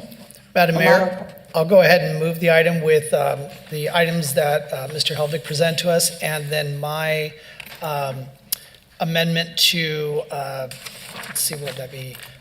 Section 35 of the proposed ordinance regarding the definition of a regional institution to remove everything after the words "or any," or from, I'm sorry, the words "or any other facility" onto the end of that sentence. That's my motion. Also from time to time. Oh, I'm sorry, as well, correct. And then also in section 11, removing the phrase "as modified from time to time." So with those two amendments, plus the amendments that Director Tai brought up relayed to Mr. Helvig's letter. I'll second. Perfect. Second. Thank you. Madam Clerk, you want to do a roll call, please? Councilmember Becerra? Yes. Councilmember Hernandez? Yes. Councilmember Peñalosa? Yes. Councilmember Fan? Yes. Councilmember Vasquez? Yes. Mayor Pro Tem Lopez. Yes. Mayor Mezcua. Yes. Motion passes by unanimous consent. Perfect, thank you. At this time, we're going to end the public hearing. We're now recessing the regular open session meeting, convening to the special successor agency meeting. I hereby call the special successor agency meeting to order. Madam Clerk, I'm going to conduct a roll call. Councilmember Becerra. Here. Councilmember Hernandez. Here. Councilmember Peñalosa. Here. Councilmember Fan. Here. Councilmember Vasquez. Here. Mayor Pro Tem Lopez. Here. And Mayor Mezcua. Yes. Madam Clerk, do we have any speakers for the items within the special successor agency? If any members of the public would like to speak at this time on special successor agency items, please dial *9 from your phone or select raise hand from Zoom now. We do not have any speakers. Okay, we're going to go back to the consent calendar, items 1 and 2. Does any council members wish to make a motion in a second? I'll make a motion to approve, Madam Mayor. I'll second. Can we do a roll call, please? Councilmember Becerra. Yes. Councilmember Hernandez. Yes. Councilmember Peñalosa. Yes. Councilmember Fan. Yes. Councilmember Vasquez. Yes. Mayor Pro Tem Lopez. Mayor Mezcua. Yes. Motion passes by unanimous consent. Okay, we're closing this special successor, reconvening back to the city council meeting. It is, you have the time, Madam City Clerk? 10:07. Great, perfect. Okay. There was no direction from the council. Councilmember Becerra. We're on your item, Madam Mayor. We're on my item. I apologize, you guys. I'm over here with lots of papers. When we say my item. Discuss Mayor, and consider directing the city manager to direct staff to prepare an ordinance for establishing a senior citizen commission. I don't see that on mine. Thank you. I apologize, yes. So yes, my item is to discuss and consider directing the city manager to prepare an ordinance to establish a senior citizen commission. And the reason that I brought this forward is that because we do have a youth commission, but like many of us that are up here, we hear from our seniors quite regularly what their needs are, what their concerns. And I do understand they have a voice in the community, but I'd like to empower them so they can come forward also with recommendations so that we can make their lives better, just like we do with the youth and everybody else. So that is why I'm seeking out a senior commission at this time. Can I call on each council member? Mayor Mezcua, this is Councilman Peñalosa. I just wanted to voice my support for seeing a senior citizen commission come forward. Thank you. Great, That's thank it. you. Madam Mayor, Any other this comments? Yes. Councilmember Becerra and I also support the item. Thank you. Madam Mayor, I want to applaud you on bringing this forward. My parents are seniors and at the Corbin Center taking classes and their needs, and even seniors that rent need to be heard. So I'm looking forward to this commission. Great, thank you. Any other comments? Yes, Madam Mayor, this is Councilman Hernandez, fully supportive of us establishing a senior citizen commission, and I look forward to doing good work moving forward to help our seniors alongside my colleagues. Great, thank you. Yeah, There I are also, no other comments? Yes. there are, thank you. Very supportive. This is actually one of the items I had placed on the agenda with Councilmember Hernandez during my first year, and it didn't receive any support, so this is interesting, but I'm very supportive. Thank you. Councilmember Fan? Thank you. I am supportive of this item, but I'd like to see, I know we're discussing and directing staff to see what we can do here. One concern that I have, with the Youth Commission is because they're not old enough to serve on any other commissions, right? They have to be in high school. I mean, I guess they can be 18, but most high schoolers are not 18 yet. And because we are the youngest city in the county, we wanted to make sure that they do have a voice. And I think on average, our commissions at least maybe a little bit before my time, but do have a lot of representation from folks over the age of 35. And so I am supportive, but I'd like to see, I guess, a delineation of exactly what we're looking for here. With the Youth Commission, it seemed like we have, like the cannabis funds or kind of something more specific. And I want to make sure that it's not every item ends up going to the Senior Commission. And with that, I, would like to see what staff can bring back. Thank you. Thank you, Councilmember Fan, for your comments. I just want to just throw something out there. So with this, my thoughts were, and Mayor Pro Tem Lopez, I did not know you had proposed this previously. But for example, as Councilmember Vasquez was indicating, his parents go to the Corbin Senior Center. There may be some interest to talk about food with Meals on Wheels. There may be interest to talk about what we can do for them as a city to make their lives better, easier, more manageable. Our senior population is quite large in the city of Santa Ana, and I know we are the youngest city. So I think giving them a voice and having the city staff come back with what they can and cannot do and give them some sort of direction. I'm looking forward to that and to all of your input into this. But it's really important that we hear from them. And then, are you saying that anybody over 35 is a senior?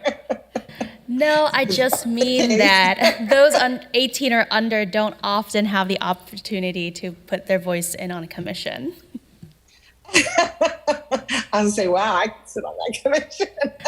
I'm in that club too, so or thereabouts. Well, and I think that, maybe we should also look at the Youth Commission and what we need to change there as well, because they should have a voice as well and give input. Before I came on to the dais, you guys have done a great job allocating funding for our youth, and so maybe if we did not include them, then we should include them. So that could be a discussion for another day, and looking at that as well. So I thank all of you for the support. City Manager, have you captured the council directions with this year? I have, and I am a senior citizen. But I did. Crystal clear. Thank you. None of us said that, okay? That came from you. Okay, the next item is item 35. Councilmember Becerra. Thank you, Madam Mayor. This item is to discuss and consider directing the city manager to direct staff to amend the quantity of signs to be installed at a section of street granted a ceremonial street name that's in the Muni Code in Article 11. So not too long ago, our council approved a ceremonial street naming for a 1.2 mile stretch of roadway. I supported the action. I know we all did. The person was very deserving of that honor, and the action also was in line with the text of the ordinance that was before us at that time in Article 11. In adopting the ordinance, we looked at examples from other cities. And in most of those cities, the same type of ceremonial street namings were focused on blocks of streets and intersections. And with our city and all of its history and all the amazing people that have contributed to that history, I want to make sure that we provide enough opportunity to honor as many of them as we can. And so, with a city like ours, we're a big city, but we're not physically large as far as square miles go. And so with ceremonial street namings that are miles long and not blocks long, we end up limiting the future ceremonial street namings that we could do. In the city of Chicago, they limit ceremonial street namings to a maximum of 2 contiguous blocks on a single street.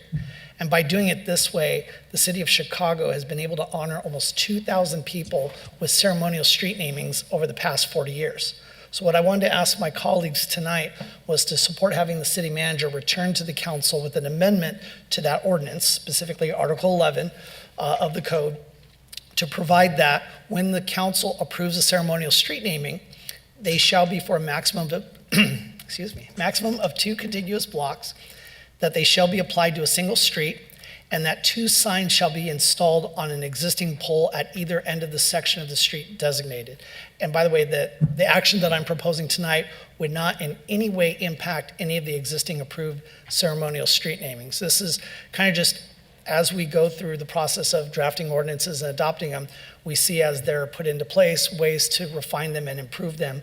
And this was something I saw because I think as I was part of the process of approving this ordinance, I had, in my mind, I kept seeing Chicago, I kept seeing Los Angeles, and that's the way they do it. And so my hope was that in order to maximize our potential to be able to recognize other very deserving folks here in town, that we would make those changes so that we can do that. And so I'd ask my colleagues if they would hopefully support that item.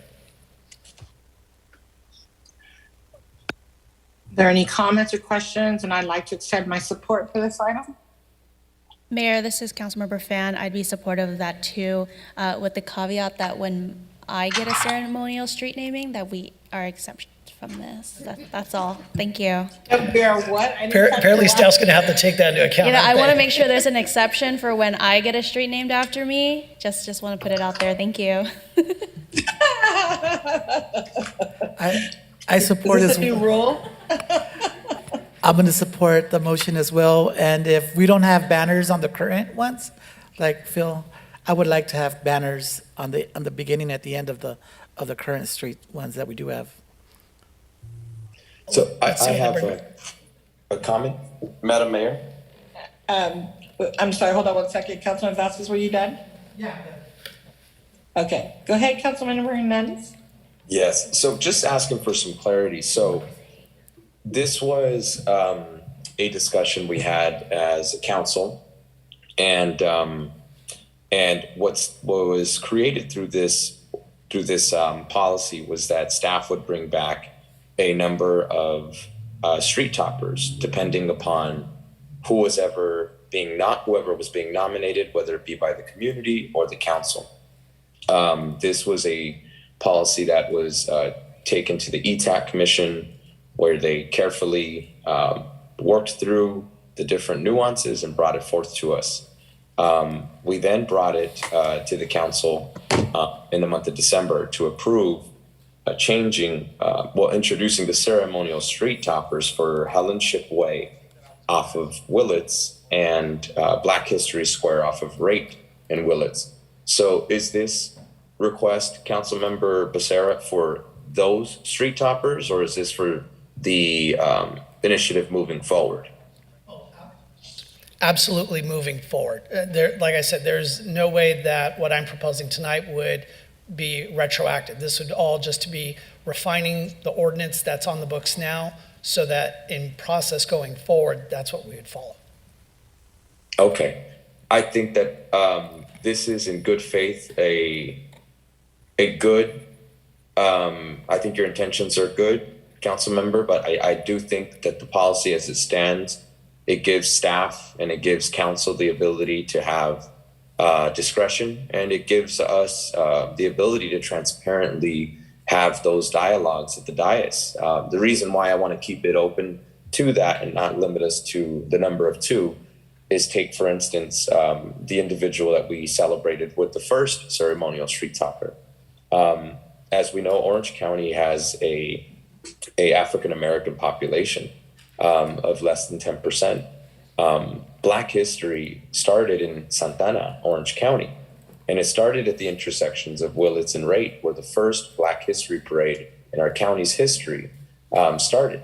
It started with 8 members of the community, and that was Helen Ship and her children. And the Black History Square being there was to pay homage to the Little Texas neighborhood and to the families that lived on those corners. And the first breakfast program that we had was the Black Panthers headquarters off of Willits and Rate. And the reason why those street toppers were in larger number, that was at the request of the members of the Black community. And I respected and honor those stories so much that we collectively as a body of government came to terms and decided that we were going to go with the larger amount. And I think that that is to be celebrated. And because of those opportunities to build with such intentions of inclusivity and empathy and empowerment, I want to keep those options open. So respectfully, I will not be supporting the item. council member. But I thank you for what I think is a good move. I just think that I think it's safer to keep our options open. So respectfully, I'm not going to support this item. Okay, great. Thank you. Any other comments or questions? Madam City Manager, I think you have direction. Madam Mayor, just really quick, Yeah. just wanted to voice my support for Councilmember Becerra's direction. I think there should be a limit and more structure and organization to this section of the municipal code. Very supportive of these toppers, but it's gonna, as we move forward, it's going to get very it's going to start looking very tacky when every street in the city has number of toppers and there's no control over it. So definitely thank you, Councilmember Becerra, for bringing this forward so that we could have some control over the overall look. Thank you. Perfect, thank you. If there are no other comments, Madam City Manager, you have direction? Yes, there is majority support for amending the number of signs. Great, thank you. At this time, City Manager, you have any comments? I do, just a very brief one. Honorable Mayor and council members, the City of Santa Ana Public Works Water Resources Department launched its 8th annual Youth Water Poster Contest yesterday, January 16th, and youth who reside or attend a school in Santa Ana will compete for chances to win prizes ranging from gift certificates to PS5s and iPads, and one grand prize winner and 2 finalists will be selected in each age category. So if you've seen the work that's been done in this contest in the past, they are very impressive pieces of art. So anyone interested in more details, you can visit our website. There also is a 2023 kids activity book that can be downloaded as well. And that's all. Thank you. All right, this time we're going to do council member comments. Council Member Becerra. Thank you, Madam Mayor. I just want to wish everybody a happy new year. It's a little late in the year, but this is our first meeting back. And just because we're not going to meet before then, I wanted to remind everybody that on Saturday, February 4th, I'll be hosting my monthly community office hours over at Thornton Park in the George Upton All Access Park on the north end of the park. And with that, I'm very happy to say good night instead of good morning. Great, thank you. Councilmember Hernandez. Thank you, Mayor Mesqua. I want to thank the members of the public who tuned into today's council meeting. We thank them for their participation. I wanted to just offer my condolences to the family of Keenan Anderson and Alejandro Montes. Anytime there is a loss of life in our community at the hands of police violence, it's something that impacts everybody. And my heart is with their family and their children and the many people that they positively may have impacted throughout their time here. And I just want to also thank the Orange County Heritage Council for their leadership in bringing Dr. James Lawson and Mayor Pro Tem Letitia Clark to the city of Santa Ana College to celebrate the legacy of Martin Luther King. Martin Luther King was somebody who advocated for affordable housing, women's rights to vote. He was a fierce advocate against police brutality. And in light of his fight, I just want to thank him for his legacy. And I want to close in today's meeting in honor of Elliot Blair, who was a public defender and recently was celebrating his 1-year anniversary with his wife in Mexico and was alleged to be murdered. And he was somebody who fought and helped many of our residents here in the city of Santa Ana, and may he be remembered as a hero to the people that he served. Thank you. Thank you. Councilmember Penalosa. Thank you, Madam Mayor. Just wanted to wish everybody a happy Lunar New Year. Chúc Mừng Năm Mới to our Vietnamese. I hope I said that right, Councilmember Fan. And the fiance, if she's listening. And wanted to wish a very happy birthday to our library director, Brian Sternberg, and Daniel Soto, who is a superstar at the city manager's office, and also our colleague, Councilmember Vasquez. I understand it's your birthday next week, so happy birthday. And with that, I will respectfully ask Madam City Manager if we could close tonight's meeting in remembrance of Riverside Sheriff's Deputy Darnell Calhoun, who was killed at the line of duty last week. With that, good night, everybody. Thank you. With that, can you please also add Deputy Isaiah Cordero? He was also killed 2 weeks prior to that. Councilmember Fan? Thank you, Mayor. Happy New Year to everybody. Happy Lunar New Year. Chúc mừng năm mới to all. I don't expect everyone to hear the tones. Been married 6.5 years. My husband still can't say it. But, you know, I want to say that it's been a really wild ride, but it's just so appreciative of everybody. And thank you to actually Councilmember Becerra for recommending we do always have that 1st January meeting off. And it was much needed break, I think, for all of us. With that, some updates. I will be at the Tet Parade on Sunday, 1/22/23 in Westminster at 10 a.m. If you're available, please come out. It's super fun. There's a ton of folks from the community on cars, on floats, all those different things in the parade, and it's a great way to celebrate the Lunar New Year with the community. There's a lot of entertainment. Also, for the first time for myself, but I think maybe even for the city, we have a booth at the Tet Festival. I will have my booth there, which is January 27th to January 29th at the fairgrounds. It is run by UVSA, which is a nonprofit student association, the Union of Vietnamese Student Association. So very excited to be there. Come visit, eat the great food, check out the wonderful cultural performances, and you know, just have a good time with your family. It's super family oriented. And with that, I just want to wish everyone a safe and happy New Year. It's a lot of rain. It's a lot of changes. It's a lot of, I think we've been through a lot here. And so I'm really excited to look forward to this new year of the cat. And I also want to specifically congratulate Councilmember Peñalosa, who really tried to go under the radar, mentioning his fiance, one of my good friends, Kimbernice Nguyen, Garden Grove Councilwoman. So congratulations on your New Year's Day engagement. With that, have a good night. Thank you. Councilman Vasquez? I also want to wish everybody a happy new year. I will be at the parade as well on Sunday. And I want to do a shout out to the Valley High School Kids and Global Business Academy. They're doing a book drive to support the many libraries. And the students took them upon themselves. They've collected about 200 books, and we want to double that. Just because, as we know, the number of libraries in Santa Ana is 2, while Anaheim, a city our size, has 9.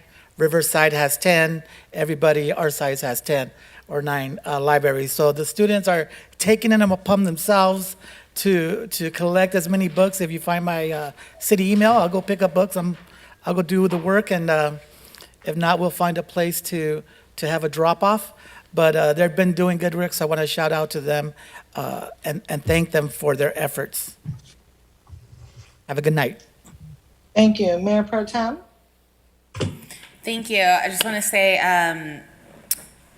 it's 10:30 p.m. and I'm very excited. Hopefully we can end all meetings at a reasonable hour. But I also yes, thank you. Happy birthday to Daniel, to Ben, Councilmember Vasquez, and happy birthday to my grandma. Have a good night, everyone. Great, thank you. Thank you, and happy birthday to all of you, and thank you, Happy New Year. And I'm not going to try to say Happy New Year Vietnamese. I did it earlier, and I don't have that tone. I will be at the Orange County Fairgrounds for the Tet Festival as well. I'm really excited about that. I do want to thank the Orange County business owners that came out tonight to speak, and thank you, Code Enforcement, for working with them and answering all of their questions. And I'm hoping, Madam City Manager, that we can work with Assemblymember Valencia and Senator Umberg to address some of their issues and their concerns. And I also want to ask you, Madam City Manager, if we can get an update regarding the crossing guards and working with Santa Ana Unified. Hopefully we can get some of that information out to the community, where we are, what are we doing. I know there's a committee that meets, so if we can get some sort of update, I'd really appreciate it.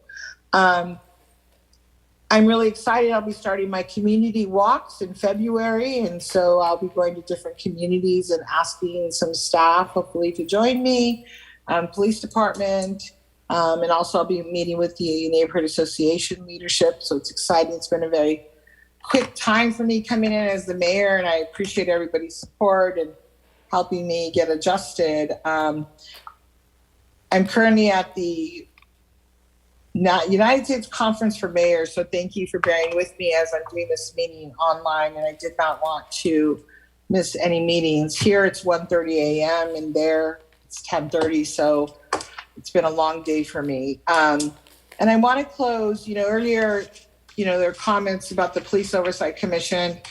Santa Ana PD in the year 2022 only had one officer-involved shooting that occurred on First Street by the DMV. And yes, it was during the day and there were many people out, and it's awful. It's a terrible thing, but there was only one. And that's a big change compared to what we used to see. And so I'm very happy that, not that we had one, but that it was only one. So I don't want anybody to misconstrue my words or put on social media that I'm happy that, no, but there was one. And so we've come a long way and we're making improvements. And so thank you, Santa Ana Police Department. Also, Nabil, if we can, I think you're the right person. If you can let me know about sandbags during the rain being delivered to disabled or the seniors, or maybe this is something the Seniors Commission, once it's formed, can address, because we have seniors and people that are disabled that cannot pick up sandbags. And so I would like to see what we can do about that.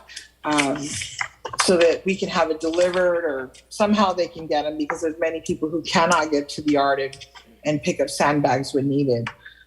Finally, I'd like to close the meeting in honor of the two Riverside deputies that were shot and killed, Deputy Calhoun and Deputy Isaiah Cordero. Any life lost is sad, whether it's a deputy, whether it's a community member, a child. It's sad, and they have family, and their family and friends suffer. And I like to remind people all the time that when, people are running out of calls or places, you have first responders, whether it's fire or police, running in. And this last officer, Deputy Calhoun, that was shot and killed, was at a domestic violence call, one of the most dangerous calls that our officers respond to. And so, we remember that when we talk about sending out social workers. Yes, they are needed for mental health issues, but domestic violence calls are very dangerous. And so to those officers and their family, my condolences, and to their friends, my condolences to them. And so with that, I'd like to adjourn, and the next meeting is on February 7th, 2023, and it's exactly on my clock, Madam Clerk, 10:34 p.m. This meeting is now adjourned. Thank you.